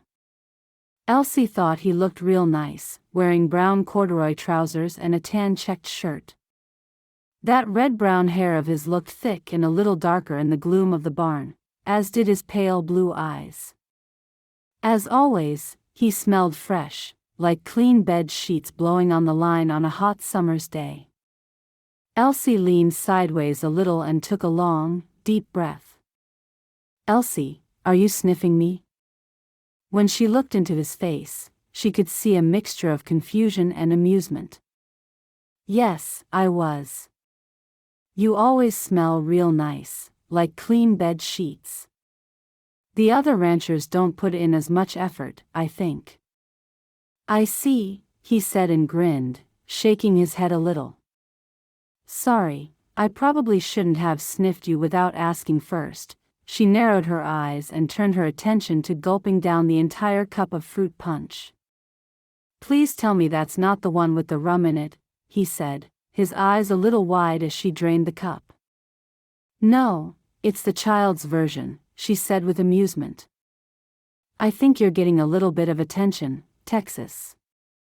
You might actually want me to go away in a minute, she chuckled, and he followed her gaze to where 2 women, a couple of years older than Elsie, were staring over at him. Don't you dare go anywhere, lady, he said in a rush of words. I don't want them wandering over, I'm not in the mood. So, you want me to stand here and protect you, do you? Elsie said, teasing, a beaming smile on her face. In a manner of speaking, although I sure would appreciate it if you didn't put it quite like that, Tex laughed and Elsie was glad. A part of her wished she knew exactly what he thought of her, if he liked her as much as she liked him. She wondered if he just tolerated her because she was the boss's daughter, or if he really enjoyed her company when she sought him out on the ranch. It was a funny kind of feeling, and certainly not something she'd ever worried about before. But then she had never felt drawn to anybody before, not the way she was drawn to Tex. Fair enough, Elsie said. Do you want to go and get a drink? Come on then, he said and held out his arm. Elsie took his arm as they walked across the barn to the refreshments. She had never taken a man's arm, apart from her daddy's and Garth's, and it felt kind of strange. It was a good sort of strange, an exciting kind of strange, and she liked it. Elsie could feel the odd pair of inquiring eyes on them as they made their way. Generally, the eyes of people who were likely very surprised that Elsie Meadows, beautiful but peculiar, could interest any man. Of course, she was certain that Tex wasn't particularly interested in her. He was an older man who was just being polite. Do you want to sit on one of the hay bales out of harm's way, X? Elsie asked when they each had a drink. All right then, he said, and they set off for a vacant hay bale set along one of the walls of the barn. Elsie set her drink down first and then smoothed out her dress so that it wouldn't get wrinkled. It was one of her favorite dresses and she was glad she'd worn it that night. It was a pale green medium-weight cotton with small pale pink flowers all over it. It had short sleeves and a sensible neckline with the frill of her white petticoat hovering beneath the hem. "I like your dress," Tex said, studying her a little as if he couldn't quite believe she cared about such things. "Thank you, I made it myself. I make all my own dresses. It's real pretty." "Thank you." They sat quietly side by side for a little while, each seemingly lost in their own thoughts. Elsie didn't mind the quiet, she just peered out across the barn to see what everybody else was doing, enjoying her own nosiness. "I actually did enjoy barn dances back when I was younger. I liked getting ready for them and wondering if I'd managed to get a pretty girl to talk to me, let alone dance with me," he said, surprising her. "Did you meet your wife at a barn dance?" "No, I met her in the diner. Nettle Valley is kind of a big town and Jennifer and I had grown up on completely different sides of it. I'd never seen her before in my life, and it sure did take every ounce of courage I had to ask if she wanted another cup of coffee." He smiled, and Elsie laughed. "But you found the courage." "I sure did. I'm real sorry, Texas. I mean, I know it doesn't help, it doesn't change anything, but I guess I just want you to know that I understand why you move from place to place. Why you'd want to keep moving away from the pain. I think it's probably time to stop moving now. I'm getting tired of it, you know. Do you think you'll settle in Grafton Crest?" She realized that her heart was beginning to depend on his answer. "It's as good a place as any," he laughed. "It's better than that, it's a real good place and I like it." "I'm glad," she smiled at him, trying not to let him see that the idea of him staying here and not moving on again was just about the best thing she'd ever heard. "Maybe you'll get to liking the barn dance again, who knows," she went on. "I doubt it," he smiled at her, turning a little on the hay bale to look directly into her eyes. "I don't want to have to hide behind hay bales from women I have no intention of getting to know any of them better. It's not really what barn dances are for, is it? Well, maybe you don't want to dance with the two ladies who can't take their eyes off you tonight, but that doesn't mean that you won't find somebody else, does it? You might surprise yourself. There's nothing wrong with the two ladies, nothing at all. It's not them, it's me." He was still looking at her, sharing the deeper feelings of his heart, telling her his truth. "I know I can't go through that again. No marriage, no wife, no babies. Those are things I can't lose again, you see. I can't do that." He turned from her and she was glad. She didn't want him to see her sudden disappointment. "And since I'm not much of a dancer, then the whole idea of the barn dance, if I'm not womanizing or flinging myself about, this seems a little pointless," he said and finished with a laugh. Elsie joined him, laughing and certain that she had hidden her feelings rather well. She could understand, of course, why a person might be afraid of experiencing an old pain once again, even though it disappointed her personally. But she could still be his friend, she knew that. Elsie liked this man, he was a fine human being, and she most certainly wouldn't withdraw her friendship simply because he couldn't provide her with anything more than that. And so, Elsie took a sip of her punch and decided to enjoy the evening for what it was. They would laugh together for a while as they pointed out their colleagues on the dance floor. The men letting off steam and getting progressively more drunk as their dancing got worse and worse. If nothing else, Elsie Meadows had a new friend, and she was grateful for that. Chapter 8. Some weeks later, Elsie and Tex were heading north for supplies in the large covered wagon that Garth had repaired for just that purpose. It was years old and had sat at the side of Garth's little farmhouse for years and years until he'd realized its use and fixed it up for the very purpose of getting around Dale Clayton and his rising prices. It had been decided that Tex would accompany Elsie that week, for he had yet to undertake the almost weekly run for supplies. He had to admit, he liked the idea of learning the route. There was always something a little bit different to do at Wild Meadow Ranch, and heading out for a whole day once in a great while was a very welcome idea. The more he was here, the more he thought that he sure had struck lucky landing at Wild Meadow the way he did. "Well, it looks like we have enough food between us to run away, Tex," Elsie said, sitting at his side as he gripped the reins and kept his eyes on the 4 horses drawing them along. They were a little fast, but he thought that was likely because the wagon was still empty.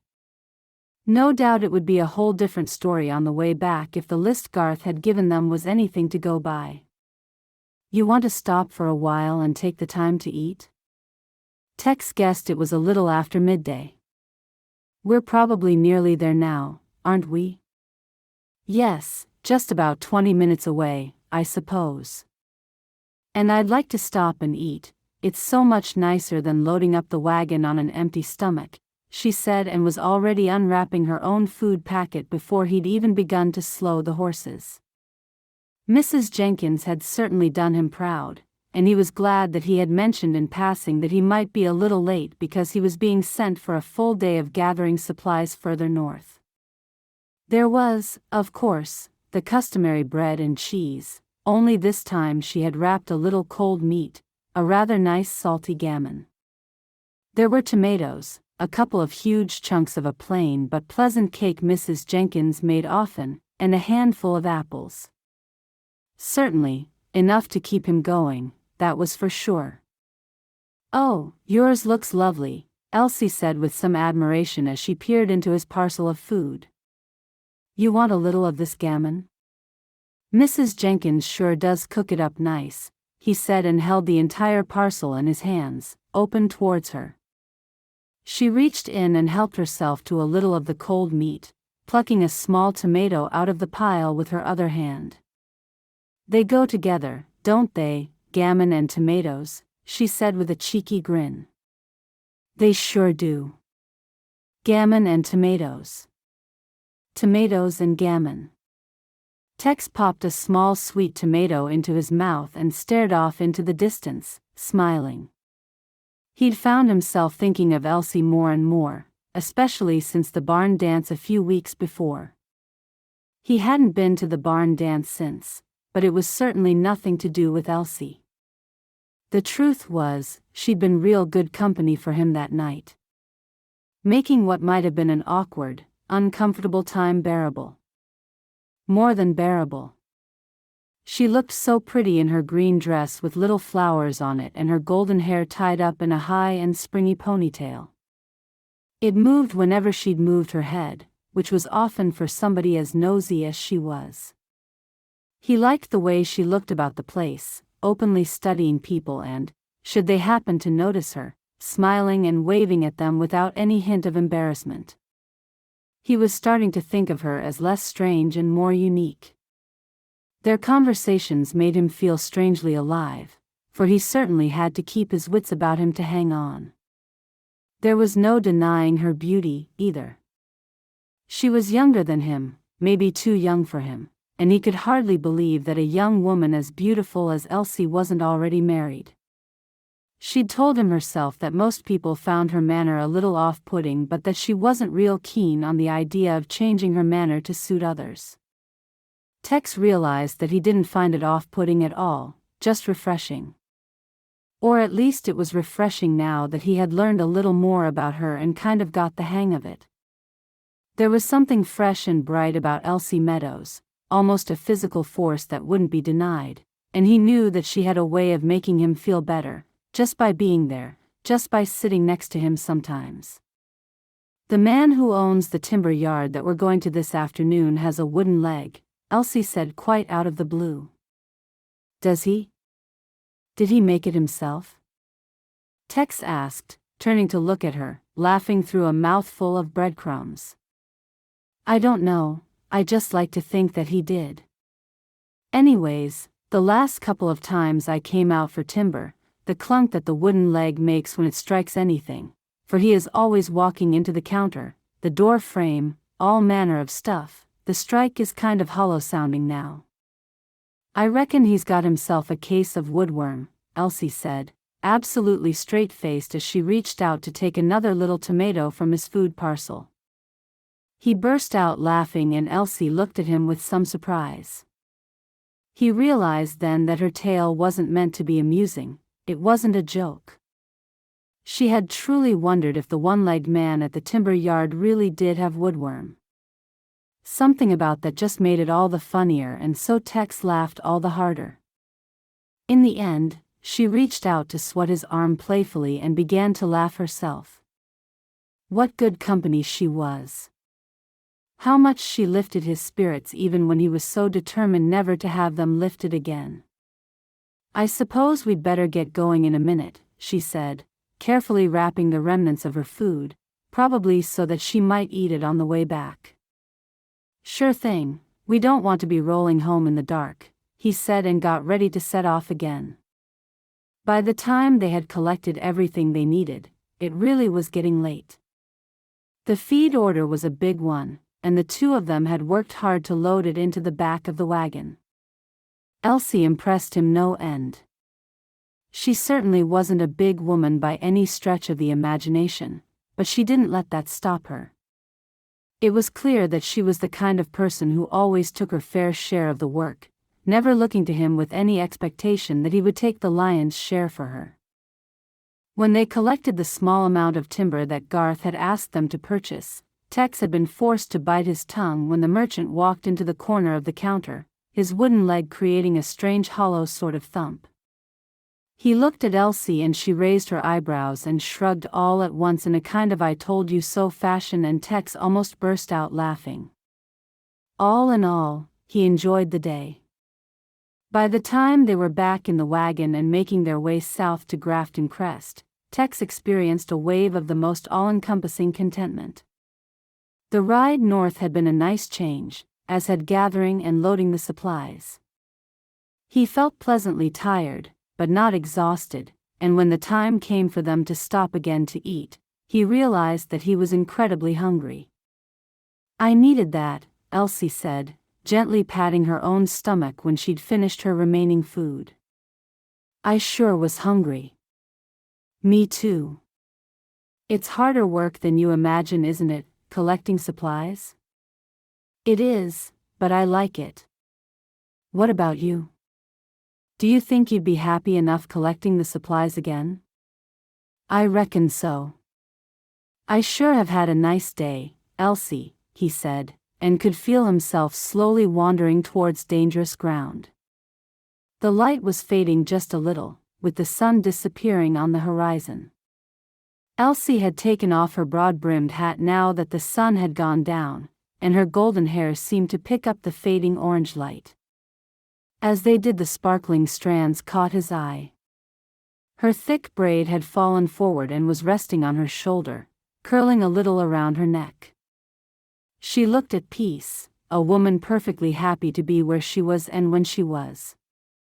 Suddenly, he reached for her, surprising himself as much as he surprised Elsie.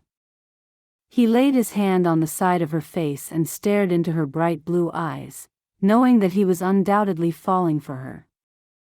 She never spoke a word, but simply looked at him and smiled gently, her eyes never leaving his. Tex couldn't stop himself from kissing her. It was as if a force beyond his own body had him in its grip and wouldn't let him go. Her lips felt wonderful, smooth, warm, and moving just a little beneath his own. The moment was so tender, and when she reached up to gently stroke the side of his face as they continued to kiss, he knew just what he had been missing for 10 long and lonely years. If only he hadn't thought about it. If only his newfound excitement hadn't given way to the old fears, the old images of the death and destruction of the woman he'd once loved. He drew away from her and leaned his elbows on his knees and his head in his hands as he sighed and grasped uselessly for something to say. Tex," Elsie said gently, laying a hand lightly on his shoulder and giving it a little squeeze. "I'm so sorry, Elsie." "I shouldn't have done that," he said, staring down at his feet and willing himself to at least be man enough to twist his head and speak to her face to face. "It was nice, though," she said, and he laughed, despite his sudden misery, at her customary unabashed honesty. "It sure was nice," he said, finally straightening up and turning to look at her. "But I still shouldn't have done that. It's not fair on you. I just know I can't do this again. I can't risk it." "Don't worry," Elsie said sweetly, and he knew he owed her more of an explanation than he was giving. "I don't want to risk the pain, Elsie. I have spent 10 years just quietly living my life, just getting through it. I'm even content now, if you can believe it, but I think that contentment will leave me if I give myself other things to worry about. I just had a nice day with you today and I got kind of carried away. But I shouldn't have done, it was selfish of me. Elsie, I really wouldn't hurt you for the world, you're such a nice woman," he finished with a sigh and hoped that he'd said enough. He felt suddenly exhausted, suddenly so keen to be back in Grafton Crest and shut away in his one room at Mrs. Jenkins' boarding house. He'd been a fool, and he knew it. He'd given in to the warm feelings, the idea that life could be something more than simply working one's way through from one end to the other. But with his lips on hers, being so close to her, he knew that his feelings were deepening minute by minute and he couldn't risk falling in love. He knew he couldn't. "It's all right, I understand," Elsie said, and there wasn't a hint of rancor in her voice. "But I guess we better head back now. Otherwise it will be full dark by the time we start unloading this lot." She suddenly grinned at him brightly. "Your face. We don't have to unload it all, the others will do that in the morning." She began to chuckle, teasing him when he least expected it. He smiled at her, trying to return to himself bit by bit when it appeared that Elsie was already herself again. Maybe nothing much had changed for her, he didn't know. Either way, he couldn't help but wish that she wasn't quite so wonderful. It certainly wasn't going to make life easy, that was for sure. Chapter 9. "You haven't eaten much breakfast, Elsie," her mother said with obvious concern some mornings later. "I'm just not too hungry, Ma," Elsie said, not wanting her mother to worry. "Is something on your mind?" "No, nothing. I just have a bit of a stomachache, that's all," Elsie lied, wanting the subject to be changed as soon as possible. She hadn't seen much of Tex in the last few days, and whenever she did, he looked kind of sheepish. She knew it was all about the kiss, for what else could it be? And yet they'd driven back to Grafton Crest quite companionably after it. Perhaps he'd slept on the whole thing and run it over in his mind the way folk did and regretted it even more. Perhaps he even wondered what she thought of him now and had made himself uncomfortable. "Why don't you have the day at home, honey? Garth will be up in a minute and I'm sure he'll say the same thing. You don't want to be out there doing a hard day's work when you're not feeling up to much." Charlotte Martin absent-mindedly laid her palm flat on a daughter's forehead to check her temperature, just as she had always done since Elsie was a child. Elsie closed her eyes. It was a nice thing to still have a mother's adoring attention even as a fully grown woman. "No, it really isn't as bad as all that, Ma. I'd rather get out there and work it off." Elsie was amazed that she hadn't just blurted the whole thing out. The truth was that she wanted to find Tex and have a conversation with him. She didn't want him to feel awkward and sheepish day in day out, and she most certainly didn't want him to leave town on account of a simple kiss. Of course, it wasn't just a simple kiss to her. She made something of a secret of it, surprised that she hadn't told her mother about it. She knew that her ma would certainly have made her feel better. talking her through things the way she always did and having her look at the whole thing in a different light.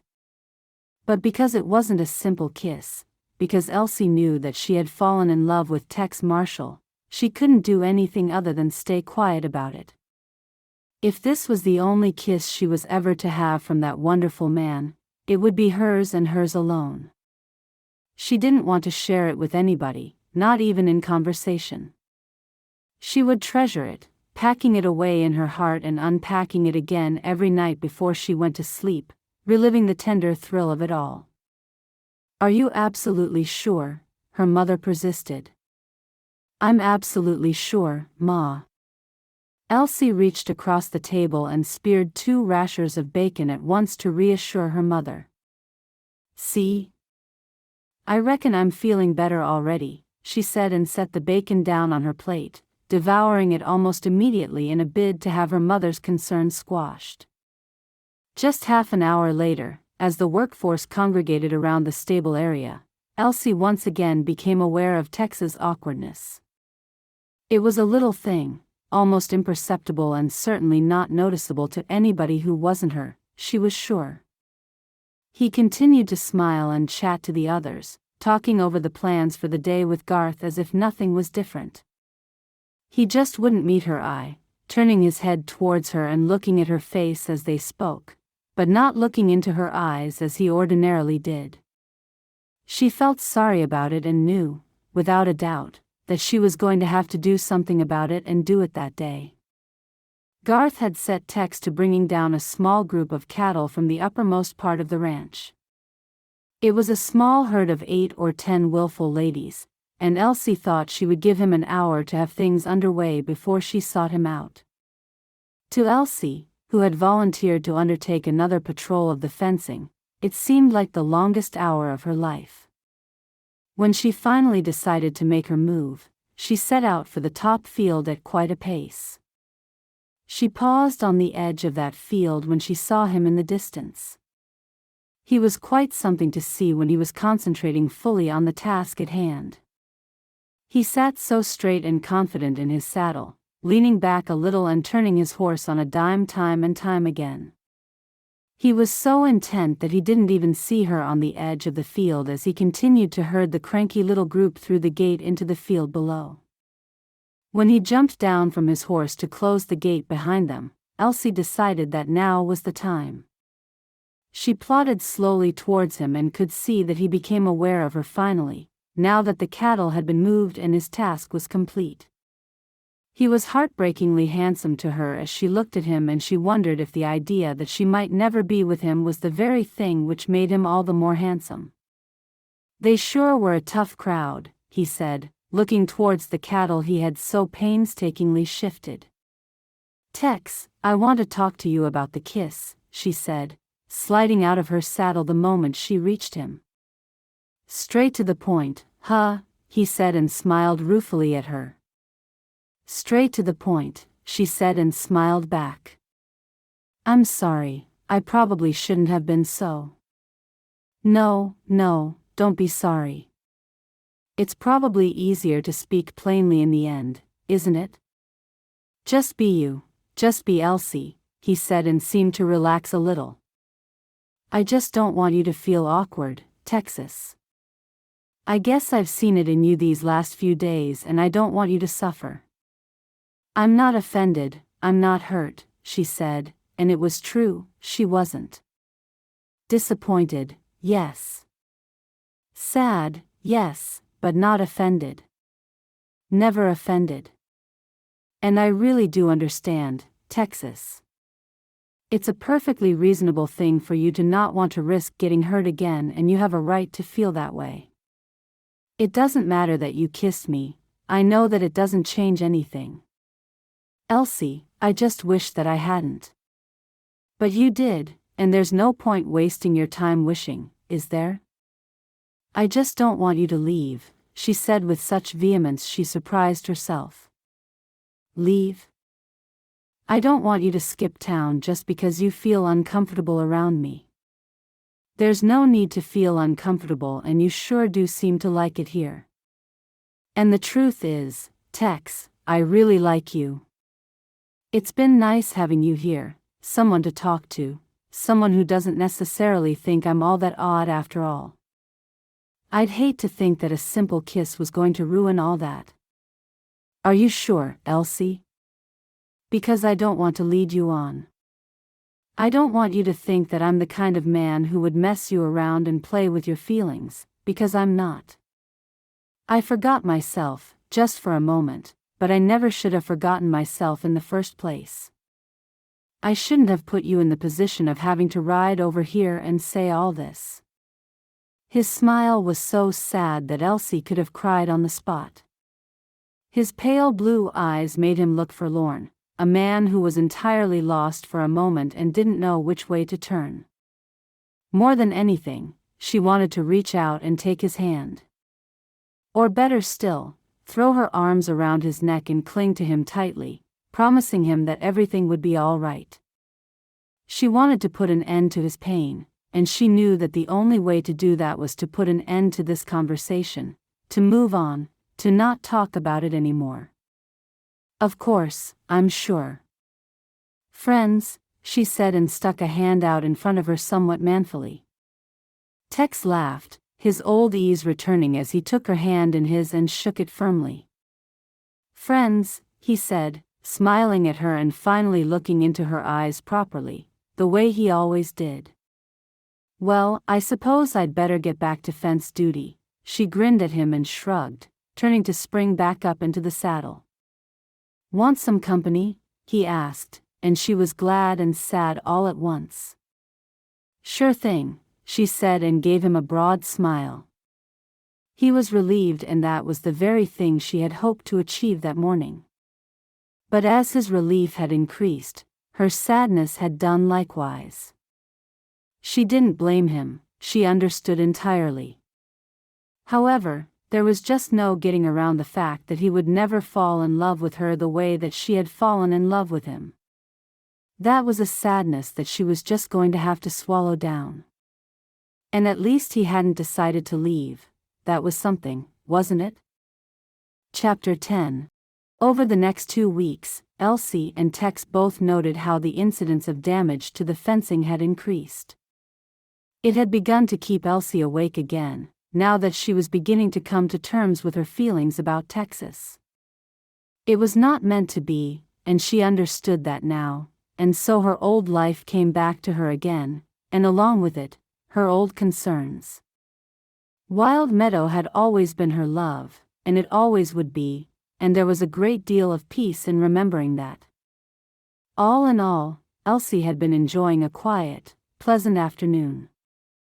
The fencing was all mended once again, all the cattle were herded back through and fed, and Tex, Garth, and 2 of the other ranch hands had taken a load of cattle to market. Garth had high hopes of them doing well that week, only adding to Elsie's sense of calm. Without too much to do that needed attending to immediately, Elsie meandered across the uppermost fields of the ranch in the pleasantly warm late summer sunshine. She was going to check on all the supply buildings up there, making sure they were well stocked with feed, tools, and everything else they needed at the top end of the ranch to spare them having to make their way back down to the main outbuildings. It was an orderly, practical way of doing things, and Elsie liked it. When she came to check the feed store, she realized that the door was not sitting quite right. She jumped down from her horse and stood in front of it, a somewhat sick feeling in her stomach when she spotted the damage. The bottom hinge had been entirely wrenched away from the frame and some inroads had been made into the top hinge, although whoever had been pulling at it had, in the end, not been strong enough to entirely lift out the heavy fixings. She pulled the door towards her and it hung limply, forcing her to close it again and prop it up. This was not going to be a simple fix, and she knew it. However, she wanted it dealt with before Garth had a chance to see it and report it all back to her mother. She really was determined that the peace which seemed to reign at the Wild Meadow Ranch house would continue, Dale Clayton or no Dale Clayton. Relieved that Garth was away for the better part of the day, Elsie picked up the pace as she returned to the main outbuildings down by the ranch house to gather all she would need to make a strong and seamless repair. It was as she was repairing the door that she hatched a little plan of her own. She had been keeping on top of the damage, almost following it around the ranch like an errant herd of cattle. She knew, however, that it was not enough to just keep on top of it. She wanted to know who was doing it. Of course, she had no doubt at all that Dale Clayton was at the root of it, but she did not imagine for a moment that he would be scampering about in the dead of night in his finest New York attire, trying to wrench doors off and cut holes in the fencing. No, that was not his style. Dale had a big reserve to draw on, and she had no doubt at all that he had either paid or threatened somebody to wreak havoc on his behalf. Most likely threatened, she thought cynically. And so, Elsie decided that she would not simply chase around fixing things as her main defense. No, instead, she would mount her own patrols in the middle of the night and see what she could find out. It might take a night or two to see somebody, but the damage was occurring with such regularity now that it would not surprise her at all if Clayton sent somebody out every night. That being the case, she might even catch them at it. Elsie had not thought that she would sleep much that night, but she did. She had a good internal alarm all of her own, waking up just minutes after midnight and silently rising and dressing. She crept out of the ranch house like a ghost, and in complete darkness, confident that she had not made a sound. The moon was 3/4 full and certainly bright enough to see by. That would surely go in her favor. She crept noiselessly to the stable and was about to go inside to saddle her horse when she heard the briefest sound in the distance. She stopped dead still outside the stable, not even breathing as she listened intently. The noise came again, and she was certain that somebody was trying to open the door of the hay barn.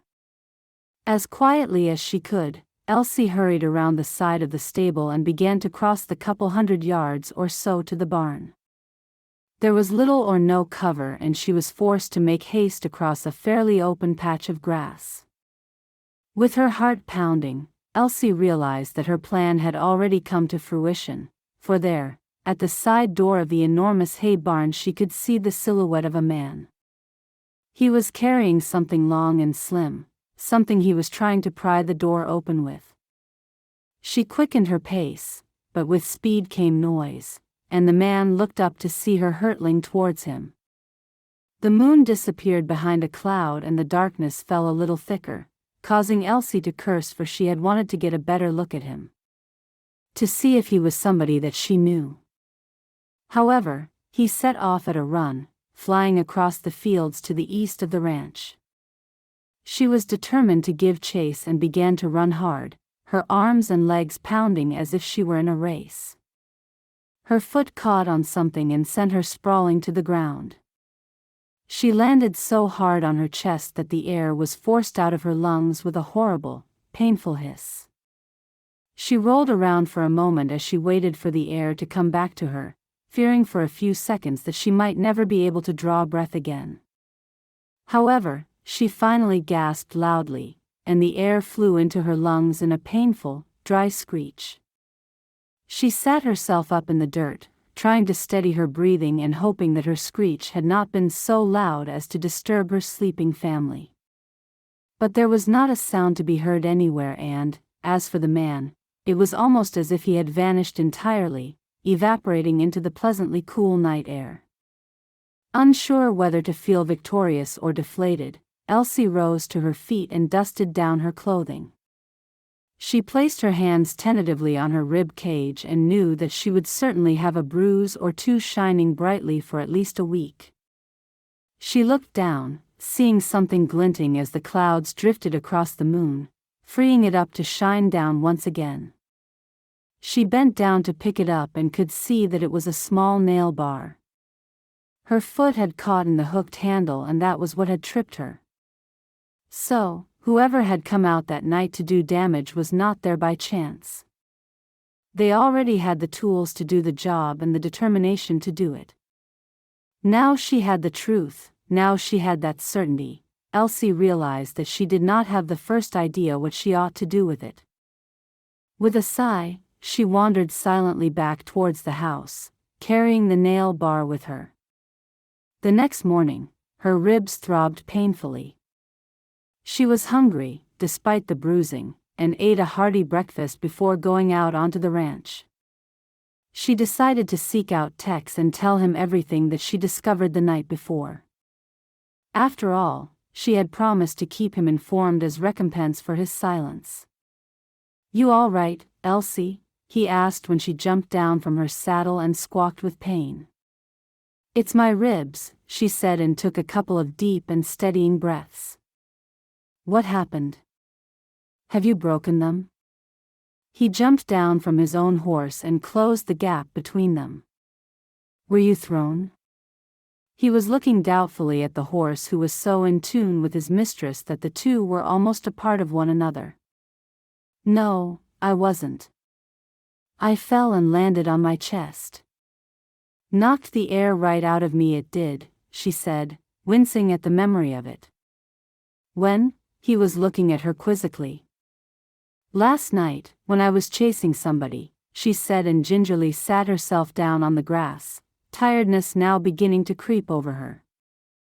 "All right, Elsie, I reckon this is one of those times when I need to ask you to start at the beginning and tell me everything bit by bit. No wandering off, no changing the subject, just tell me," he said rather firmly. "All right, I'll start at the beginning." Elsie screwed her face up in thought as she decided exactly where she ought to start. "So, I decided to get up in the middle of the night and have a little prowl around to see if I could find out exactly who it is that Dale Clayton sends here to do the damage," she began. "What?" His eyes flew wide and his face was incredulous. "Well, I am not getting anywhere, am I? And yesterday I was on the top field and the door had been almost wrenched clean off the feed store. It took me ages to fix it and I had to go all the way back down to the other outhouses to collect a—" "Elsie, you're wandering off," he said and sat down on the grass next to her, smiling but still concerned. "Sorry," she said and grinned at him. "So, I decided to see if I could creep about and find out who it was, as I said. Anyway, I went to the stable to get the horse and I heard something over by the hay barn, so I crept around. I had to hurry across that bit of open land there, and then I saw him." "Who?" "I don't know who it was, but I saw him, nonetheless. A man was standing at the door to the hay barn with a nail bar in his hand, trying to pry the door open. I picked up the pace a bit and then he heard me and set off. I ran after him, maybe a little bit too fast, because I didn't see that he dropped the nail bar and my foot got caught in the hooky handle and I fell flat on my face. Hence the ribs," she finished and rolled her eyes. "Elsie, are you kidding me?" he said and looked at her in sheer amazement. "Kidding you? No, believe me, I have got the bruises to prove it," she said and began to free her shirt tails from her waistband. "No, it's not that I don't believe you," he said and laughed in spite of the fact that he seemed a little annoyed with her. "It's just that I cannot believe you would do something like that." "I don't understand," Elsie said truthfully and, with reddening cheeks, tucked her shirt tails back into her waistband. "Oh, Elsie, what a woman you are," he said and sighed. "Don't you realize how much danger you put yourself in doing that? Men causing damage, breaking the law, they get kind of desperate if they think they're going to be caught. I reckon it's a mercy that you tripped over when you did, bruised ribs or not, because if you'd caught up with him, this could have been so much worse. Or better, because I might have recognized him. It might be somebody that I know from the town and then I'd be able to do something about all of this," she said, a little defensively. "If he'd let you live," Tex said, almost shouting. "I don't know if it was such a good idea for me to agree not to say anything to Garth. I don't know, I don't want to let you down, Elsie, but I don't want you getting yourself hurt or worse either." His tone had become something a little softer as Elsie blinked hard, determined not to cry. "Please don't say anything to them, not yet. I just wanted to help them, to solve this before it went too far. And who knows? Maybe the man I saw last night was spooked enough to never come back," she said hopefully, peering at his face and wondering if he really was angry with her. All right," he said, and then sat for a moment without speaking, as if mulling it all over. "I'll keep quiet for a little bit longer. Thank you, Texas, really, thank you so much. But there's a condition to this, whether you like it or not," he said, and gave her a smile that was a little easier and more reassuring than the last few minutes had been. "All right, what is it? You don't go out alone like that again. Tex, how else am I going to? You don't go out without me, is what I mean. I agree with you that this has to be solved. I know you have to get to the bottom of it. But I don't want you out there on your own like that again, promise me? But you already work so hard in the day, Tex. I couldn't expect you to come back from town in the middle of the night to meet me just so that we can go snooping around the ranch. But you already work so hard in the day too, don't you? I'm sure if you can manage it, I could give it my best shot," he said, and began to chuckle. "You forget I'm a 6-foot rancher who is not as old as he looks." "You don't really look old." "Well, not all that old," she said, and grinned when he burst out laughing. Once again, bluntness wins, he said, and got to his feet. He reached out his hand to help her up, pulling her to her feet gently and with ease. He seemed to hold on to her hand for a moment, perhaps waiting to be sure that she had her balance and wasn't in too much pain. "Thanks," she said when he finally let go of her hand. How she wished he would just hold on to it a little longer, but that was a want she knew she would have to let go of. Wild Meadow needed her now, and she was determined she would give it her full attention, her complete focus.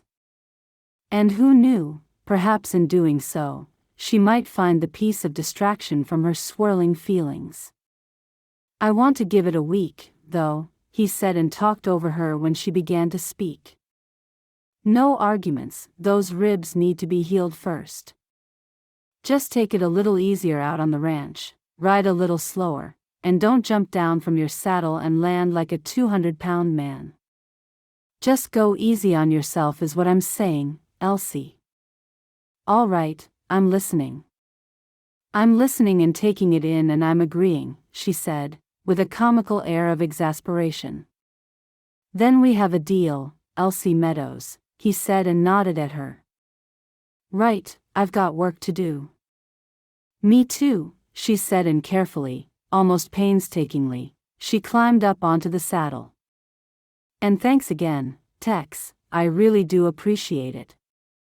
"No problem," he said, and gave her a broad smile. As she rode away, Elsie couldn't help but smile to herself. She hadn't really known what to expect when she decided to tell Tex everything she'd learned. His anger at her had upset her a little bit, and it was only now that she realized that he was angry because he cared. It might only be the care of one friend for another, but it was caring, nonetheless. It made her smile, it made her feel warm, it made her glow just a little. She knew she shouldn't ought to get her hopes up, for that would certainly be foolish given that she knew fine well his determination to live a simple, uncomplicated life.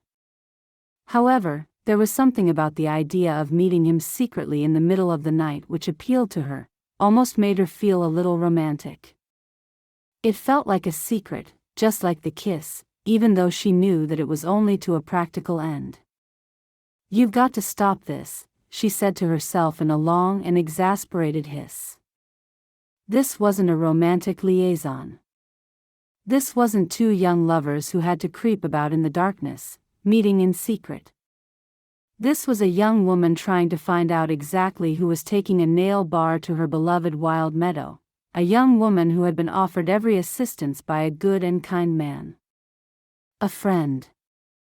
A friend who was likely to only ever be a friend. Chapter 11.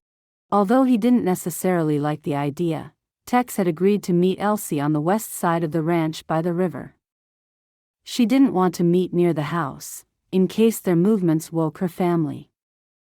And it was true what she said, the river was an excellent place to start from, given that there was so much cover down there by the trees and a great vantage point across the flat of parts of the ranch lands. However, it would take her a little while to get there, and he didn't like the idea of her being alone crossing the ranch in the dark.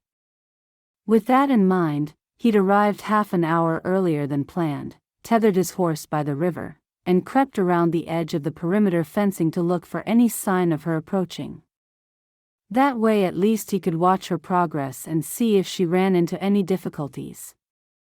As he waited in the darkness, Tex began to wonder what on earth he thought he was doing. Common sense told him he ought to have gone straight to Garth with all of this, and yet he found he couldn't betray Elsie's trust. What an odd woman she was, what an odd, fascinating, beautiful woman she was. He remembered her again at the barn dance, how beautiful she looked in that green dress. With that thick golden hair, she was the sort of young woman who ought to have been surrounded by young men all vying for her attention. He realized now that because of her personality and the fact that she was a little unusual but always unapologetically herself, young men didn't really know how to approach her. And of course, none of this was anything that Elsie would have given 2 minutes thought to, he was sure of it. He smiled, chuckling in the darkness quietly. If only he wasn't quite so attracted to her. She was the first woman he'd met since Jennifer died 10 years before whom he knew he could fall so deeply in love with. She was the only danger flashpoint in all that time, and he realized now that all his running, all his turning his face away from other women, had been energy wasted. He'd never have fallen for any of them, there had been no need to make his life so difficult.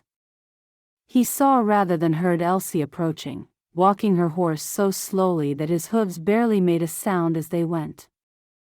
The moon was still waning and was now just showing half its bright surface, but the intermittent cloud meant that it was something of a dark night.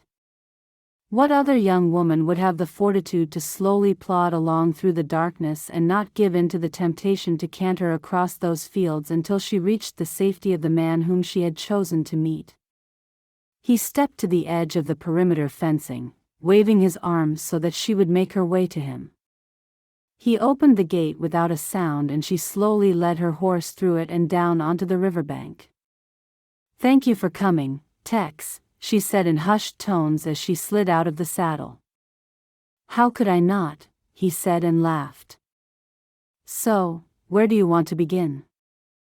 "I've been thinking about this and I reckon we should tether the horses here and walk as far as we can around the outside of the perimeter.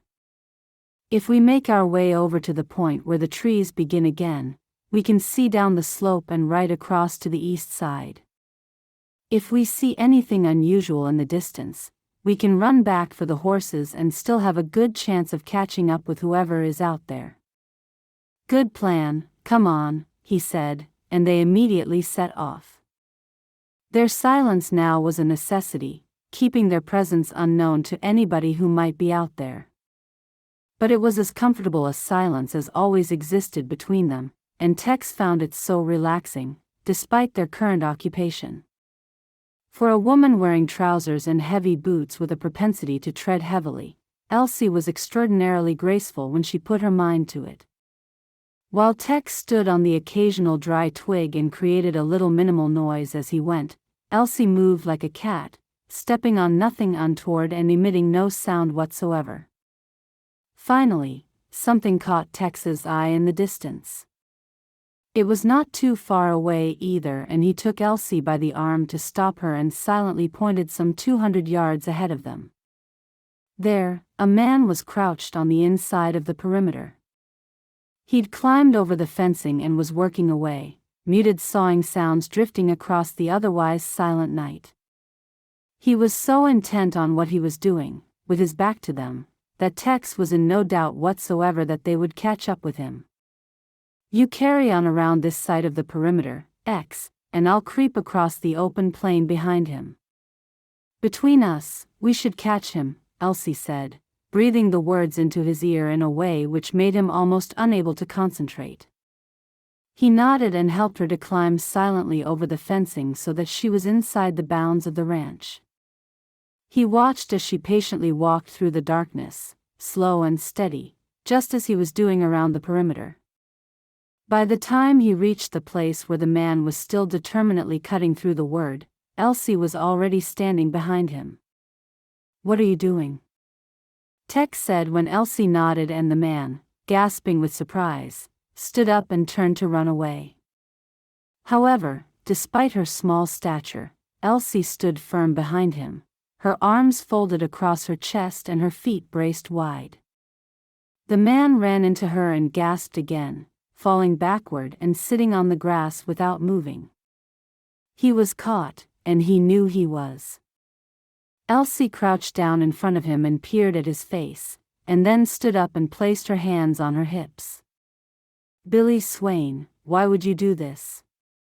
What have we ever done to you that you would come here night after night destroying our fencing?"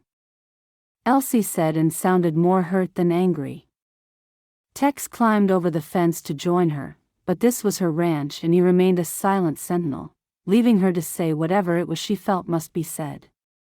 "I'm sorry, Jane," Billy said, stuttering in confusion. "Is not Jane, it's Elsie," Elsie said helpfully and reached out a hand to get the man to his feet. "Sorry, Elsie," Billy corrected himself. "So? Tell me, how much is Dale Clayton paying you to do this?" "He isn't paying me," Billy said and looked down. "So, what does he have over you?" "I'd rather not say, Elsie. I really am sorry. I like your family, you know what Clayton is like. You know how everyone is afraid of him." "I'm not afraid of him," Elsie said firmly. "So, you take him a message from me," she said and folded her arms across her chest again. "I wouldn't do that, really.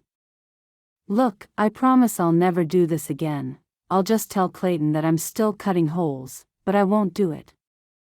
Don't go against him, it's not worth it. Billy, I'm not going to speak to the sheriff about your part in this, but I'm not going to stay silent either. As I said, I want you to take Dale Clayton a message from me." "I don't think it would be," Billy began, but Elsie cut him off a little angrily. "Billy, it's up to you. Either I go to the sheriff or you take Dale Clayton a message," she said and looked at him with her eyebrows arched. All right, I'll do it," Billy said and held his hands out in front of him, palms forward in surrender. "You go back to Clayton and you tell him that Elsie Meadows says he can go to hell." There was something so fierce and determined about her that Tex's eyes flew wide open. As Billy scampered away, he could see that Elsie wasn't just a quirky girl, an unusual woman who either said too much or too little, but a fierce lioness who would fight to the death for the land she loved, for her daddy's ranch. And now he knew he was sunk. Tex Marshall was in love. Chapter 12. For the first time in a long time, Tex attended the Sunday service. It had been some time since he'd stepped foot in a church, always finding he couldn't contain his anger once inside. He knew that that wasn't what church was for, and so he had respectfully kept away. But he awoke on Sunday morning, just days after their moonlight patrol of the ranch, and had a feeling that he needed to be there. He was certain that the Clayton family would attend the church in the same way that the Meadows family did. They probably saw themselves as community figureheads, persons of note, and those sorts always got themselves a pew down the front befitting what they saw as their status. But he was certain also that Elsie wasn't finished with Dale Clayton, and he wanted to be there to stand at her side at least, if she needed him. Tex had been one of the last to go into the church, taking a seat at the very back and closest to the door. The first thing he did was scan the congregation for any sign of Elsie and her family. He quickly found them, Elsie's thick golden hair was so distinctive to him. Then he decided to look at the rest of the congregation for the man he thought was most likely Dale Clayton. Although he had never met the man before, he picked him out immediately. He wore a dark, well-cut suit, a white shirt, and a long narrow necktie. His hair was neatly clipped and his chin so freshly shaven that it almost shone. Everything about him pronounced his status as an out-of-towner. Not just a man from another part of Colorado, but a man from New York. Tex shook his head a little, realizing that the man's determination to look as if he was in the heart of the big city was all part of his act. It was all part of the smoke and mirrors designed to have all around him think that he was better, subconsciously being convinced by the clothing and the stance. Tex grinned to himself. It didn't matter how powerful Dale Clayton thought he was, he didn't fancy the man's chances if Elsie got a hold of him. Once he knew where everybody was, Tex relaxed a little. The minister was of the type Tex had always liked, preaching love, friendship, kindness. There was no fire and brimstone here, and he could see that the congregation turned out because they wanted to, not because they feared the consequences of not coming. Although he only silently and half-heartedly mouthed the words of the hymns, Tex had felt a little soothed by the minister's words. It was a gentle sort of a sermon, the kind of thing which fed the soul rather than frightened the mind, and he had to admit that, by the end of it, he felt better. Whether or not that would see him returning fully to the church was something that he would have to think about. In the meantime, the service had come to an end and the congregation were beginning to shuffle in their seats. Tex hurried out so that he could get a good vantage point in the churchyard, standing just out of the way and eagerly searching for any sign of Elsie. He saw Garth and Charlotte first and watched as they held many bright and cheerful conversations with the other townsfolk, their weekly acknowledgement of one another, he supposed. He then saw the Claytons, striding out of the church with their heads held high and almost ostentatiously proud as the minister, standing in the arched doorway, watched them leave with an expression of regret. Perhaps he had hoped, week after week, to relieve them of their pride and spite, only to be faced with evidence of his own failure every time they marched out of church. They were quite a brood, father and mother at the front, both extraordinarily overdressed. There was a daughter of around Elsie's age, all shining curls and expensive fabric. Her head was held so high it was almost ridiculously tilted back. What a haughty creature she looked. There were 2 sons, one a full-grown man, one a boy in his teenage years. They were dressed in the same way as their father and held themselves as proudly. At the very back of them was a younger daughter of about 13 or 14, and she caught Tex's eye for a moment. She was just looking all around her. There was nothing determined or proud about her demeanor. He couldn't escape the impression that she was trying to look into people's faces, trying to find somebody in the town who would return her shy smile. But nobody did, and he felt a little sorry for her. It sickened Tex to see how the townsfolk parted a little so to let the family through, nodding respectfully. Too respectfully, some of them seeming to hope for scraps of conversations from so fine a family. As Dale Clayton stood back and let his driver help the ladies up into their fine wagon, Tex's eye was drawn by the fast-moving figure of Elsie. Where on earth had she come from? She was a clever woman, biding her time until the family was tucked away inside the wagon and she could have Dale Clayton all to herself. She gripped his elbow firmly and marched him to the back of the wagon, out of sight of the occupants and, more importantly, Garth and Charlotte. Tex made haste, appearing from the other side of the wagon but keeping his distance until he knew exactly what was happening. "I hope Billy Swain gave you my message, Clayton," Elsie said, calm, collected, and absolutely firm. "I don't appreciate your tone, Missy," he said with a dismissive sneer. "My name isn't Missy, my name is Elsie Meadows. I know what you're trying to do, and I won't have it." That ranch was my father's and you might have successfully chased him into the grave, but you will never get his ranch. Do you hear me, Clayton? We've beaten you and will never be bowed by you. You didn't break us then and you will never break us now with your cowardly acts of damage. Now, I think you'd need to have proof of. I'm not here to debate this with you, Clayton. I am here today to be sure that Billy Swain gave you my message and, on the off chance that he didn't, to give it to you myself in person, she said, and Tex watched as she stared unswervingly into Dale Clayton's eyes. You go to hell, Dale Clayton. You go to hell. Dale Clayton's mouth fell open and Elsie, her mission complete, simply turned on her heels and walked sedately away.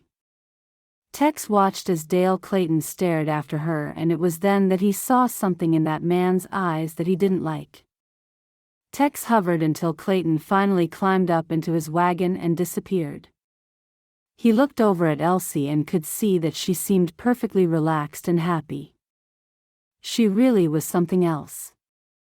Just as he'd been about to leave, Charlotte Martin spotted him and waved him over. He hadn't wanted Elsie to know he was there if he could possibly avoid it, but she was also looking right at him now, a quizzical expression on her face. Tex, I didn't know you were here today, Charlotte said brightly as he approached. No, neither did I, Elsie said and narrowed her eyes with amusing mock suspicion. Well, I thought I'd give it a try, he said and smiled ruefully towards the pretty little church. I'm glad we've seen you today, Texas. I hope you'll be able to join us for dinner, there's plenty, Charlotte said in such a sweet way that Tex knew he couldn't decline. That's right, Ma always cooks enough to feed half of Grafton Crest, Elsie nodded and grinned. Thank you, I sure would like that, he said and realized that he really would. Chapter 13. For the whole of the next day, Elsie had hardly been able to concentrate for thoughts of Texas. She could have kissed her mother when she invited him for dinner, and she was so glad that he'd accepted. For some reason, she'd imagined that he would be quiet and awkward at the dinner table, but he was anything but. He was talkative, politely complimenting Charlotte on the meal, and talking humorously of some of the places he'd worked over the last 10 years in his travels around Colorado. Every so often, Elsie felt him looking at her, just a surreptitious glance now and again which made her tingle from head to foot. Could it be that they'd grown closer in their silent, secret fight against Dale Clayton? When she'd shown him out when the time came for him to go home, Tex told her that he'd heard every word she said to Dale Clayton. He'd been kind of uneasy about it, saying that they would need to keep their eyes open in future because he had a strong sense of revenge from that man. Elsie tried to reassure him that that was just part and parcel of Dale Clayton's appearance, just like the thin neckties and the sharply cut suits. However, she could see that he wasn't entirely convinced, and she rather liked the idea that he cared for her. It had been Elsie's turn to set things straight at the lower outbuildings nearest to the ranch house that morning. She groaned inwardly, realizing that she wouldn't be able to seek out Tex and have her midday meal sitting on the grass with him. Still, her mind had been so filled with him as she went about mucking out the stables and tidying each and every one of the stores that it was almost as if he had been there with her. Elsie was so in love with him, and she knew that she would never feel this way about anybody else. She wished there was some way to heal his heart, at least to heal it enough so that he might open it again, just for her. She remembered her ma once telling her that time was a great healer, and she just wished that she herself wasn't quite so impatient in this instance. It had taken her all day to set things straight and she still had the hay barn to see to. She knew, of course, that Garth wouldn't mind a bit if she left it until tomorrow morning. However, she didn't want another day where she didn't have the opportunity to dart across the ranchlands and sit down to her midday meal with her favorite man. And so, as the other ranch hands drifted off for the day, she decided that she would tackle the hay barn before finishing. "Oh, honey, just do it tomorrow," Garth said when she set off for the barn. "I don't know, Garth, I reckon I'm in the mood to have it done before dinner," she said airily. "There's no way you'll have that done before your ma serves up," he said and chuckled. "Then, just ask Ma to put mine on a plate and I'll warm it up when I come in," Elsie said, and Garth just shook his head and grinned. All right," he said, still shaking his head as he wandered away, knowing that Elsie went her own way in everything and always would. The hay barn was in a shocking state and she sighed when she walked in through the side door.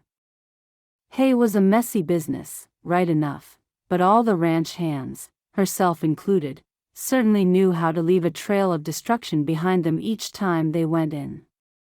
Loose hay covered the floor of the barn, spilling out of some of the otherwise neatly stacked bales.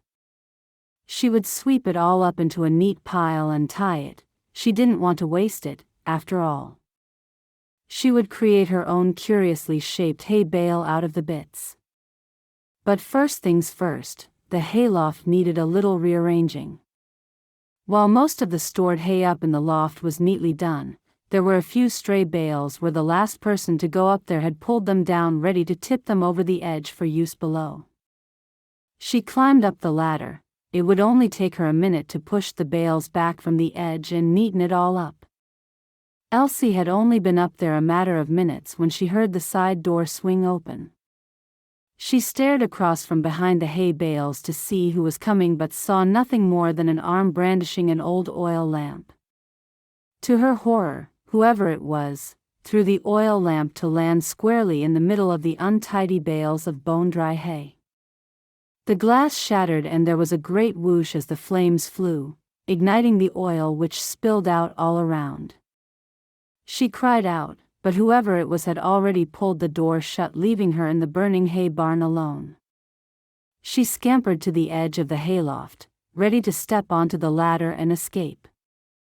But even through the thick plumes of choking smoke, she could see that the wooden ladder was already alight, and the flames were licking up higher and higher. There was no way she could climb onto that ladder and not get burned. She screamed and screamed, desperate to get anybody's attention. But the hay barn was a couple of 100 yards away from the stables, and even somebody there settling their horse for the night might not hear. Sweating and coughing badly, Elsie realized with horror that nobody would know there was a problem until they saw the smoke and flames billowing up into the sky. Knowing that she was entirely alone, that she had only herself to rely on, Elsie dashed to the other side of the hayloft. She ducked under the wooden rail and dangled her legs over the edge, knowing that she could do no more than leap down into the pile of hay below before that too caught fire. Without a moment to waste, she flung herself forward. Elsie landed badly, feeling the sharpest pain in her leg before her head struck one of the thick timber posts which held the old structure firm. Her head was spinning, and she knew she was losing consciousness, and as the blackness descended, she was certain that she would die there that day. The next Elsie knew was when she felt herself to be floating. This was it, she was going to join her daddy and she knew it. But when a blast of cool fresh air hit her, her eyes flickered open and she saw the sky above and heard the shouts from all around her. She turned her throbbing head to look up at her savior, the man who had burst into the burning hay barn to save her life. It was Texas. She smiled up at him, his face blackened by smoke and his lungs, filled with that acrid poison, heaving even as he carried her. The pain from her leg, clearly broken and dangling awkwardly, sent her into blessed unconsciousness once more. Chapter 14. The whole thing had happened so quickly and yet Tex felt exhausted. As if hours had passed and he had toiled for every single one of them.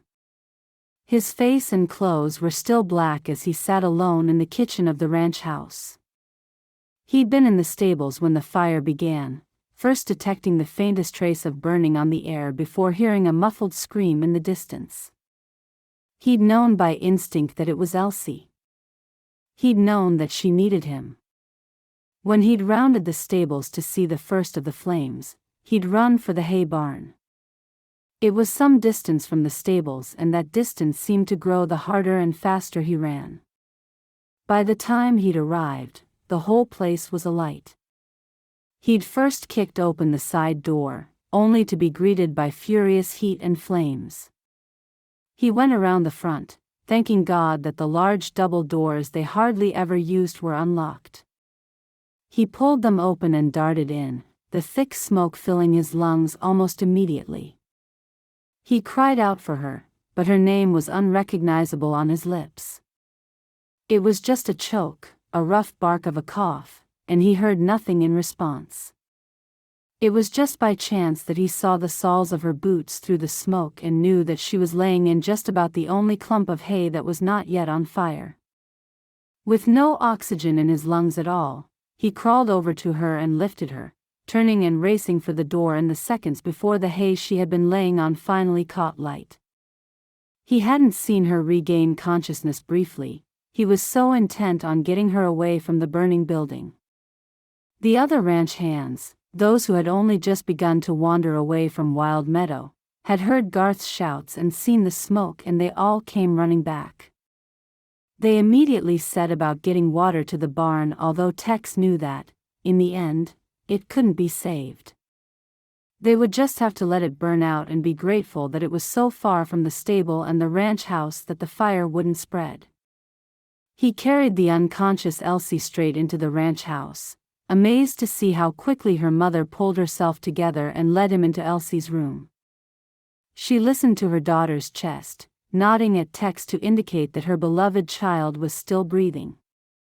As soon as Garth appeared in the doorway, Charlotte told him to ride immediately down into the town for the doctor. The ranch hands were doing what they could to put the flames out, and Elsie needed help right now. She was so calm under pressure, so fearless, and Tex realized exactly where it was that Elsie got her own strength and fortitude from: her mother. The doctor and Garth arrived at the ranch house before the flames of the hay barn were even halfway controlled. Everywhere was filled with smoke, it hung on the air, it even followed the two men into the house. "She's in here, doctor," Charlotte said, and immediately led the town doctor to Elsie. And so it was that Tex was left alone in the kitchen, sitting down at the table where they had all enjoyed such a pleasant meal the day before. How wonderful it had been, and how human it had made him feel to be part of the world once again. And what a fool he'd been for denying the feelings of his own heart. He only hoped and prayed now that it wasn't too late. With a sudden surge of the purest fear and anger, Tex Marshall got to his feet and marched out of the ranch house. Something had to be done. Chapter 15. He made quite a sight riding through Grafton Crest in the fading light, his clothes and face blackened by the soot and his jaw set with determination. In no time at all, he'd secured directions to the Clayton house, and he was in no doubt whatsoever that curiosity and gossip would fly about Grafton Crest swiftly. The house was everything he'd been expecting: enormous, immaculate, a white-painted square structure which stood just a little taller and a little prouder than all the rest. He rode his horse right up to the very front and jumped down. When he reached the door, he pounded on it with both fists until it was opened by a frightened-looking maid. "Where's your master?" he asked, walking around her and straight into the house. "Oh, please, you can't," she began, her voice trembling in a way which made him feel a little guilty. "I don't mean you any harm," he said, and then turned, bellowing at the top of his voice, "Clayton." In no time at all, Dale Clayton appeared. He looked startled to see the big, angry, smoke-blackened man standing in the heart of his pristine home. "What's the meaning of this? Who the hell are you?" he said, trying to bellow as Tex had done but falling very far short of the mark. "My name is Tex Marshall, and you'd do well to remember it. I work at Wild Meadow, and I've just come from the burning hay barn," he said, his voice low, dark, and dangerous. "So?" Clayton said, but he shifted just a little, his feet paddling just as a horse pawed at the ground when it was nervous. I know that this is your doing, Clayton. I know you had someone set fire to the wild meadow hay barn. I have absolutely no idea what you're talking about. If somebody set fire to the barn, I'm assuming you'll already have caught the culprit. Whatever this man sought to do is certainly none of my concern, and I'll thank you to keep that sort of groundless accusation to yourself. For your own good, he added, regaining a little something of his old swagger. I don't think you're in a position to go threatening anybody, Dale Clayton, Tex said as he stood with his arms by his side, completely tensed as he tried to operate above his own anger. All he could think of was her limp and lifeless body in his arms, of what horrible effects the smoke must have had on her lungs. He had only been in there a matter of seconds, and the smoke he'd inhaled had made him feel truly ill. So, who did you catch? Probably a man who has some argument with Garth Martin, or perhaps even that jumped-up girl of his. Heaven knows there's probably more than one person in Grafton Crest who wouldn't mind putting that little chit in her place. Little chit? Tex said, and could feel his hands ball into fists at his sides. Well, she sure does like to run off at the mouth. Dale Clayton had taken an unconscious step backward. No, she doesn't, Tex said, knowing that the only person Elsie had berated stood before him. There isn't a single person in Grafton Crest who would think that young woman needed putting in her place. Nobody except you, of course. Now, that's where you're wrong. Clayton's mind was working fast and Tex could see it. I heard what she said to you at the back of your wagon after church yesterday. She handed you your history on a plate and you didn't like it. I saw it in your face, and I knew something like this was coming. You have no proof of that.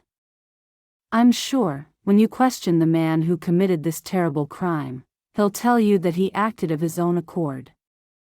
You won't be able to conjure any proof from him, whoever he is, I'm sure of that. Clayton smirked at him in a most self-satisfied manner. You mean you're sure he's too scared to speak? Now that, as far as I'm concerned, is an unfounded allegation. As I said before, you need to think very carefully about all of this for your own sake. Clayton was beginning to look as if he suspected he would, in the end, come out on top. It was likely his experience of the world, a world in which he could never imagine losing. Tex could see now how the Meadows family and Garth Martin had created a very sore point for him. If the rest of the town moved out of his way and looked up for the crumbs from his table, the Meadows had done the exact opposite. They'd faced him head-on and had found ways around his pernicious attempts to become the owner of one of the largest ranches in the area. In their own quiet, hard-working way, they'd beaten him. They'd beaten him good and proper, and Tex realized that Dale Clayton was the sort of man who would have thought about that defeat day after day after day. Perhaps the fire was supposed to be set on the very night that Elsie saw the man at the barn. She was certain, afterward, that it hadn't been Billy Swain. The man she'd seen at the barn was much bigger, broader, whereas Billy was small, wiry, and frightened. And Tex couldn't imagine for a moment that Billy would ever have returned, never mind done something so criminal as setting fire to property. Property in which a human life inside hung in the balance. Who was it? Who did you send to do your dirty work this time? Tex demanded, anger and inhaled smoke making him feel furious and nauseous all at once. What? You mean you don't even have the man who did this? You never caught up with him?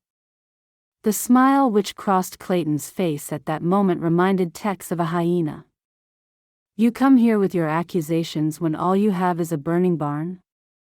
It could have been one of the ranch hands, an accident of some sort. I think it's time for you to leave, Mr. Marshall, and at that point, Clayton had the audacity and foolhardiness to laugh. I'm going nowhere, Tex said, taking a step towards him. Then I have no choice but to send for the sheriff. Good man, the sheriff. Very sensible, he said with a smile that indicated the sheriff was just one more little man he had in his pocket. You might think you have the sheriff on your side, Clayton, and you might think he'll turn a blind eye to a bit of fire setting. Well, perhaps he might, Tex said and gave a twisted little smile of his own. But I wonder if he'll be so keen to back your side of things when he hears that there was a young woman inside that barn. Dale Clayton's face fell and Tex saw the shock there immediately. As vengeful and self-serving as he was, Tex was certain then that his brand of revenge didn't quite run to murder. I mean, there was. Elsie was in the hay barn when your man threw in an oil lamp and set it alight. She was trapped in there as the flames took hold, and it very much looks like she had to jump down to the ground from the hayloft, given that there was nothing left of the wooden ladder. You mean? Dale Clayton's brow was heavy with sweat and it glistened before he reached into his pocket and removed a handkerchief with which to dab it off. At this moment in time, she's alive. At least I think she is, he said and closed his eyes, giving a silent prayer, knowing that he would give anything for her to live. If she lives, she is badly injured. Her leg is clearly broken, and God knows what else. Her lungs are surely full of smoke. She hasn't regained consciousness, so there's no telling on the damage. She may have struck her head, she might never be the same. But that wasn't, fear was making Dale Clayton reckless. That wasn't the plan? You mean you only wanted to wear them down rather than kill one of them? You can't prove any of this, he returned to his original stance, but he was greatly shocked by the news, shocked to his very core, and Tex could see it in his eyes. I'm going to leave you now, Clayton, just as you ask. But hear this, if I come here again, it will be to kill you, Tex said and knew he meant it. If Elsie dies, you die, and you may believe that. I've already lost just about everything in my life, and if I lose her, I truly have nothing left to lose. So, he said as he turned to leave, you'd better hope that she lives, hadn't you? And with that, Tex walked out of the Clayton house. Chapter 16. When he arrived back at the Wild Meadow Ranch house, it was to find Garth sitting alone at the kitchen table. Still disheveled from the rescue, Tex knocked lightly at the door before making his way inside. Garth looked up from the table and gave him a brief smile. How is she? Tex asked, bracing himself for the worst. A broken leg, some broken ribs, and a pretty heavy concussion. It seems that she had the sense to jump down from the hayloft onto a pile of hay that wasn't alight. Unfortunately, it wasn't particularly thick, hence the breaks, Garth said and nodded at the chair opposite him to indicate that Tex should take a seat. I have to tell you a few things, Garth. Things I probably should have told you weeks and weeks ago, Tex said as he took his seat. The damage, the gaps in the fencing, they were all done by Dale Clayton, Garth said and nodded sagely. I guessed that a while back. Elsie didn't want you to worry about it. We were mending those gaps as soon as they appeared, chasing them around the ranch. But Elsie went out looking one night and saw somebody by the barn. She told me about it and, may God forgive me, I should have come straight to you. Tex felt terrible. Let me stop you right there, son, Garth said with a low chuckle. Firstly, Elsie's just admitted all of it to me and her ma. He nodded when he saw the look of relief on Tex's face. That's right, she's awake. Now, I know you wanted to come to me with this all, Elsie said as much herself. I'll go, Garth. I know I should have told you. I know I could have prevented this if I'd done so. Go where? I won't be leaving town. I'll do what I can to get work somewhere else in Grafton Crest. If Dale Clayton intends to make another move, I intend to be here to stop him. Well, I won't hear of you going anywhere else, Tex, and that's final. I know what Elsie is like, I know how fiercely she would protect this place, how much she loves it. And I know how persuasive she can be, believe me. She wanted to keep the worry from me, and, at the same time, I was just doing the same thing. I never mentioned it to Charlotte because I didn't want her to worry. I guess that's the kind of family we are. He shrugged and smiled. I reckon that's the best kind of family. And believe me, nothing would have changed, even if you told me. Even if I'd known, which I already did, how could any of us have predicted what happened here today? Who among us would have thought that Clayton would go this far? Better still, who would have thought that there was a man somewhere in Grafton Crest who was prepared to do that on his behalf? However frightened, however much in debt to Clayton, what kind of man would do that? It appears that Clayton hadn't intended for anybody to be in the barn. That's where you've been? That's right. He hasn't admitted anything, and I have a horrible feeling that we'll never be able to connect him to all of this, but I know he did it. When I told him that Elsie had been in the barn at the time, it almost floored him. It's got him scared, if nothing else. You risked your life to get my girl out of that burning barn, Texas. There'll always be a job here for you. There will always be a place at our kitchen table for you, Garth said and reached out to pat Tex's shoulder rather firmly. Tex felt a sudden belt of emotion, one which forced him to look down into his lap before murmuring his thanks. Why don't you go on in and see her? I know she'd be glad to set eyes on you. Garth smiled, a kind of knowing look on his face, and Tex nodded, rising from his seat. Thank you, Garth, he said, and wandered through the house to the room where he had set Elsie down just a couple of hours before. He entered the room almost silently and Charlotte, smiling up from a chair set beside her daughter's bed, got to her feet. Come on in, she said with a warm smile. I'll just go and check on Garth, get him something to eat, she said and disappeared. Tex. Elsie's voice was surprisingly firm for one who'd just gone through such an ordeal. Come in and sit down for a minute. I can't really turn my head to look at you if you stand in the doorway. It makes it spin.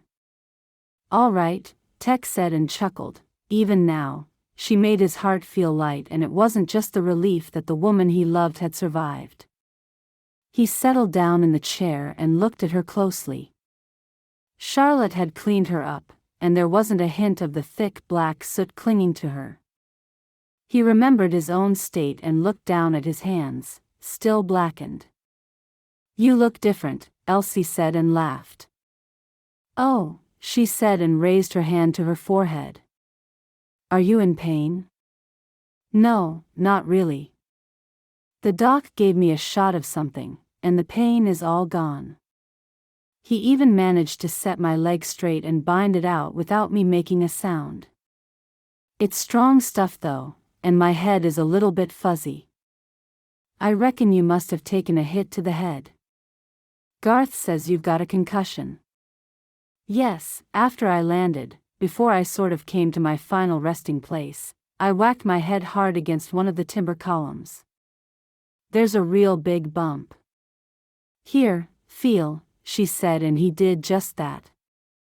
Ouch, he said and smiled at her, wincing.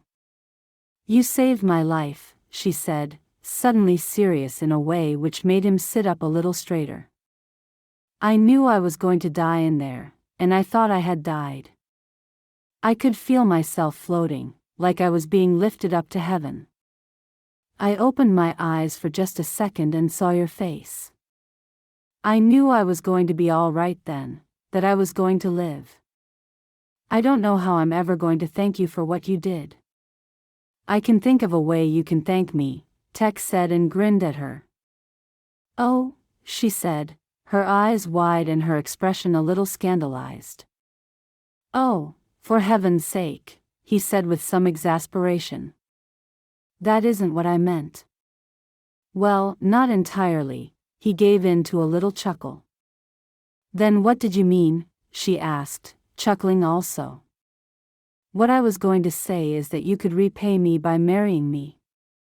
Marrying you? She said, and was clearly so surprised that she tried to sit upright. Oh, she said as her eyes rolled and she flopped back down into the pillows. I think you're going to have to lay still, honey, he said and reached for her hand. You might be dizzy for a day or two yet. I know I'm dizzy, but am I really here? I mean, am I hearing things properly? She asked, and he could see it wasn't a joke. It was a serious question, and he knew that she had great cause to doubt her understanding at that moment. He had, after all, been a difficult man, hadn't he? You heard me right, Elsie. I want to marry you. I love you, he said and reached out with his other hand to gently stroke the side of her beautiful face. You're not just saying that because you feel sorry for me, are you? Because I'll be laying here with my broken leg for a week or two and feeling sorry for myself? No, of course not, he said and laughed, closing his eyes and shaking his head. And I think you'll be lying there for more than a week or two, Elsie. He paused before saying, I do love you. Are you sure? I don't mean to pry, but I think this might need a little bit of explaining. Things like this don't necessarily come easily to me, and I sure do run the risk of being really, really wrong about it. Elsie, I know I said I couldn't do this again. But I thought you understood that I was trying to tell you that I was falling in love with you. That I couldn't bear the thought of losing you the way I lost Jennifer all those years ago. No, I must admit I didn't get all of that. I mean, I understood why you wouldn't want to go getting married again, but I never imagined that you already cared for me. I started to fall in love with you from the first day, Elsie. Honestly, I've never met a woman like you in my whole life. I get that a lot, she said flatly, and he burst out laughing. I don't doubt it, he said and leaned forward to kiss her. It was a small, gentle kiss, none of the passion of that first one. He knew he would have to hold himself back, wait until she was healed and absolutely in her right senses again. I love you too, Tex, but I guess you already know that, she said in a near whisper. I didn't know it for sure, but I reckon I hoped for it, I wished for it, even though the thought of it scared me so much. And it doesn't scare you now? No, it doesn't. I already know what it would be to lose you, don't I?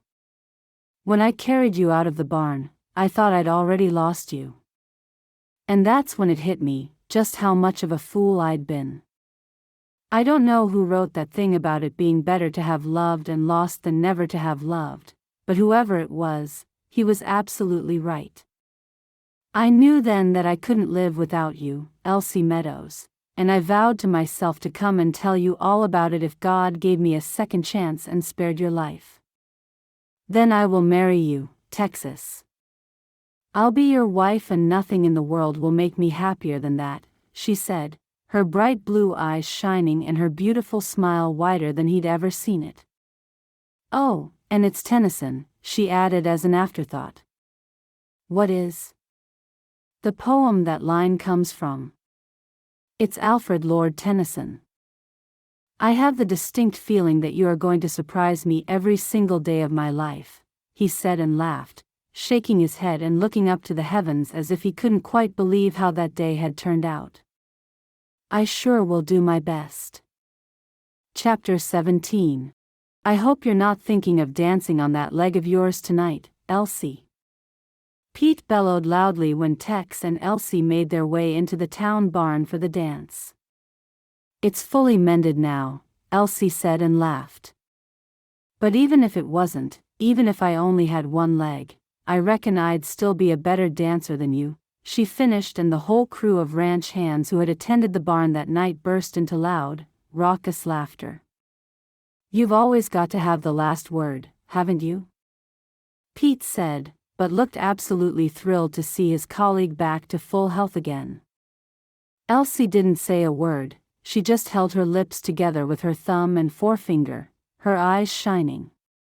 "Looks like she's giving you the last word this time, Pete," Tex said and laughed. "I'll take what I can get," Pete said and performed an elaborate sort of bow which made Elsie laugh. It had been almost 3 months since the fire at the barn and, while it had taken all that time for Elsie to heal, she had healed completely. She exercised every day, doing everything in her power to keep her leg muscles as strong as they had always been. Even when everybody around her had begged her to rest, Elsie had told them firmly that she needed 2 strong legs to be a rancher. She was a rancher, she'd always been a rancher, and she always would be a rancher. And there was certainly no arguing with that. Tex had been a regular visitor to the ranch house, invited almost every evening to take his meals after work. It was clear that Charlotte could see the closeness between Tex and her daughter and wanted to nurture it as best she could while Elsie was still housebound. And for his part, Tex had loved being a part of a family again. It was something he had missed terribly, something he had tried not to think about in the lonely years as he had wandered Colorado. Moving from place to place, never once letting his hat hang anywhere for too long had been a miserable existence. This was their first evening out together, the first time that they'd been alone, albeit they were in a crowded barn. With her family there, always in the house, never far away, there had been little opportunity for intimacy of any kind. He'd wanted to kiss her passionately, but had only dared peck her cheek when her family were around or plant a sudden, chaste kiss on her lips when they were the only ones in the room. But now he was holding her hand, already imagining holding her close to him as they danced. And he couldn't wait, not even long enough for them to get a drink. "Well, shall we?" he asked and began to lead her towards the dance floor. "Do you feel up to it?" "I do, but do you?" She looked at him quizzically. "What do you mean?" "Well, the last time we were here in the barn, you told me that it wasn't really for you anymore. I suppose what I'm trying to say is that you don't have to dance just to please me. You don't have to do anything to please me, Texas. I'm just pleased without any real cause. I'm happy, dancing or no dancing." "I'm so glad you're wearing that dress," he said, his mind wandering. "You were wearing that dress the last time. It's my favorite." "So, I'm afraid the dress hasn't changed," she said and laughed. "But everything else has." "Everything," he said, and put his arm around her waist. "I want to dance again, Elsie. I want to hold you tightly and dance you all the way around this barn." "Now, that sounds like a nice way to spend an evening," Elsie said a little breathlessly. "I'm ready to live again, Elsie. I'm so glad. I'm so happy." Without another word, he began to move her across the dance floor. He held her tight to him, much closer than any of the other dancers were doing, and they drew a glance or two from some very bemused townsfolk. He could imagine them wondering what it was he saw in a woman as unusual as Elsie Meadows. Beautiful, but just moving to a slightly different rhythm from everybody else. Well, he could tell them that it was her rhythm that he saw, her rhythm that he felt, and her rhythm that he wanted to move to for the rest of his life. "Let's set the date, Elsie. Now you're up on your feet again, let's put those leg muscles to good use and see you walking up the aisle," he breathed into her ear as they continued to dance. "The sooner the better, Texas. So, I'll speak to Garth when we get back. When I take you home this evening, I'll ask him." "Don't look so worried, he'll say yes," Elsie said, highly amused by his sudden nerves. "Come here, you," he said and laid his hand on the back of her neck, drawing her face towards his before kissing her passionately. It was the thing he had wanted for so long and, feeling her respond to him, he knew it had been well worth the wait. Epilogue. 1 year later.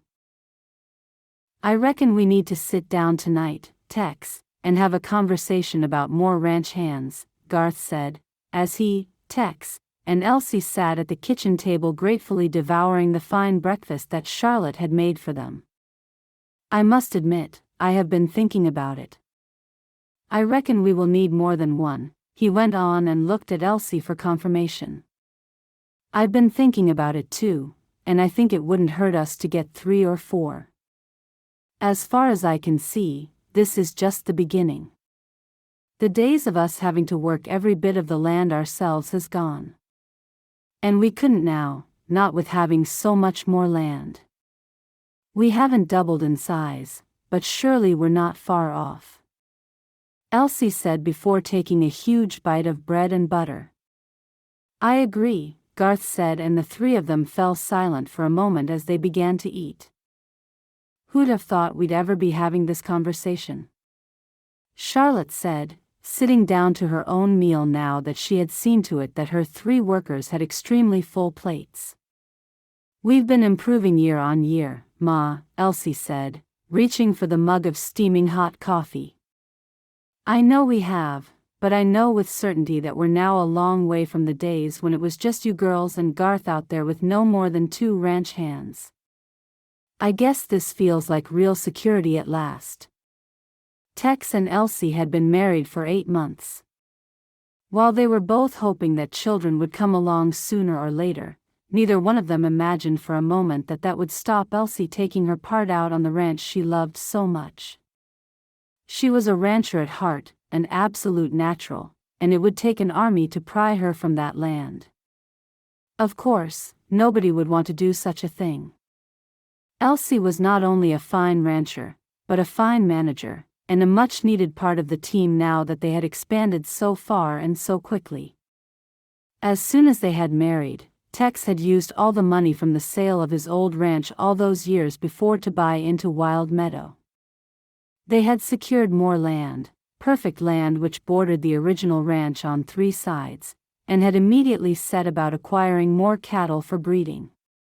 It was going to be what it had always been meant for, a ranch that would support Meadows' children, and their children, for the rest of their lives. It would grow with them, embracing them all, enveloping them in its gentle flatlands. It was just a year since the fire at the hay barn, and there hadn't been a single incident of damage since. Although they could never prove that it was Dale Clayton at the bottom of it, nor even find the man he had paid to set the fire, there were enough folk in the town of Grafton Crest who believed it to be true that the Meadows felt safe again. With the vague finger of suspicion hovering about the Clayton family, they all knew that Dale would be a fool indeed to attempt anything else now. As far as Wild Meadow Ranch went, he had been absolutely and definitively defeated. There was no path now which would lead him there, whatever he tried.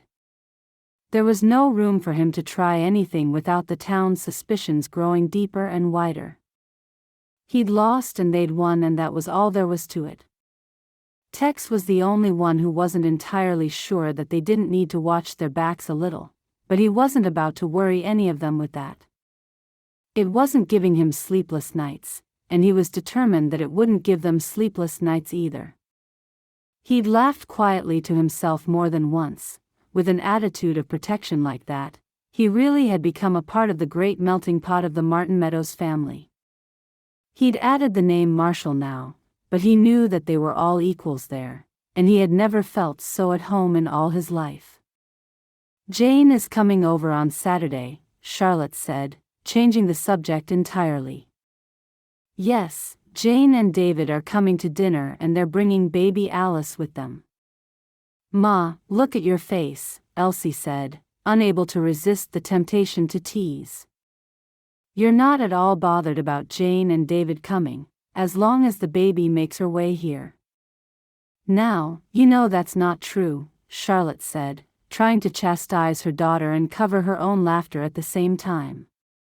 "Oh, but she is a darling little thing, isn't she? She's just the cutest little baby I ever saw." "Wait a minute," Elsie said, setting her knife and fork down on her plate with a loud clang. "I thought I was the cutest baby that you ever saw. In fact, I distinctly remember you telling me over and over again that I was the cutest baby that you ever saw." "Well, yes," her mother said and seemed to be thinking fast. Tex chuckled contentedly as the little piece of comedy unfolded before him, and Garth, greatly amused, decided to chip in. "She says that to all of you, Elsie. 1 minute, Jane was the cutest baby she ever saw, the next minute, Joel, the next minute it's Kathy. If you're expecting consistency, you're sitting at the wrong kitchen table, honey," Garth said, and they all laughed. "I guess there is room for all of us, Ma, huh?" Elsie said, grinning. "There is room for all of you. My heart sure is big enough for all of you, and that's the truth. Big enough for my girls, big enough for my little boy, big enough for my husband, and big enough for my sons-in-law. There sure was plenty of room for baby Alice, and, when the two of you finally give me another grandbaby, there'll be room for that little treasure as well. I reckon this is finally a house of happiness, don't you?" "It sure is, honey," Garth said and smiled with pride at his wife. "Took a lot of hard work, didn't it? But you're right, Ma, this sure is a happy house. And I reckon I'm one of luckiest, happiest women in the world," Elsie said, in the usual unabashed openness that had made Tex love her in the first place. "And I sure am one heck of a lucky guy," he said, finding the easily expressed emotions of the Wild Meadow Ranch house easier to take part in with every passing day. It seemed as if the worst of all their struggles were over, although Tex knew from experience that life was going to do what it was going to do, no matter what. But it was time for him to accept his own happiness, to live every day for what it was and not to worry about tomorrow. And he reckoned that, finally, that was going to come easier to him too. Thank you for listening to this Indiana Wake audiobook. If you enjoyed the story, don't forget to subscribe to Indiana Wake and Friends so you never miss future free audiobooks and new adventures.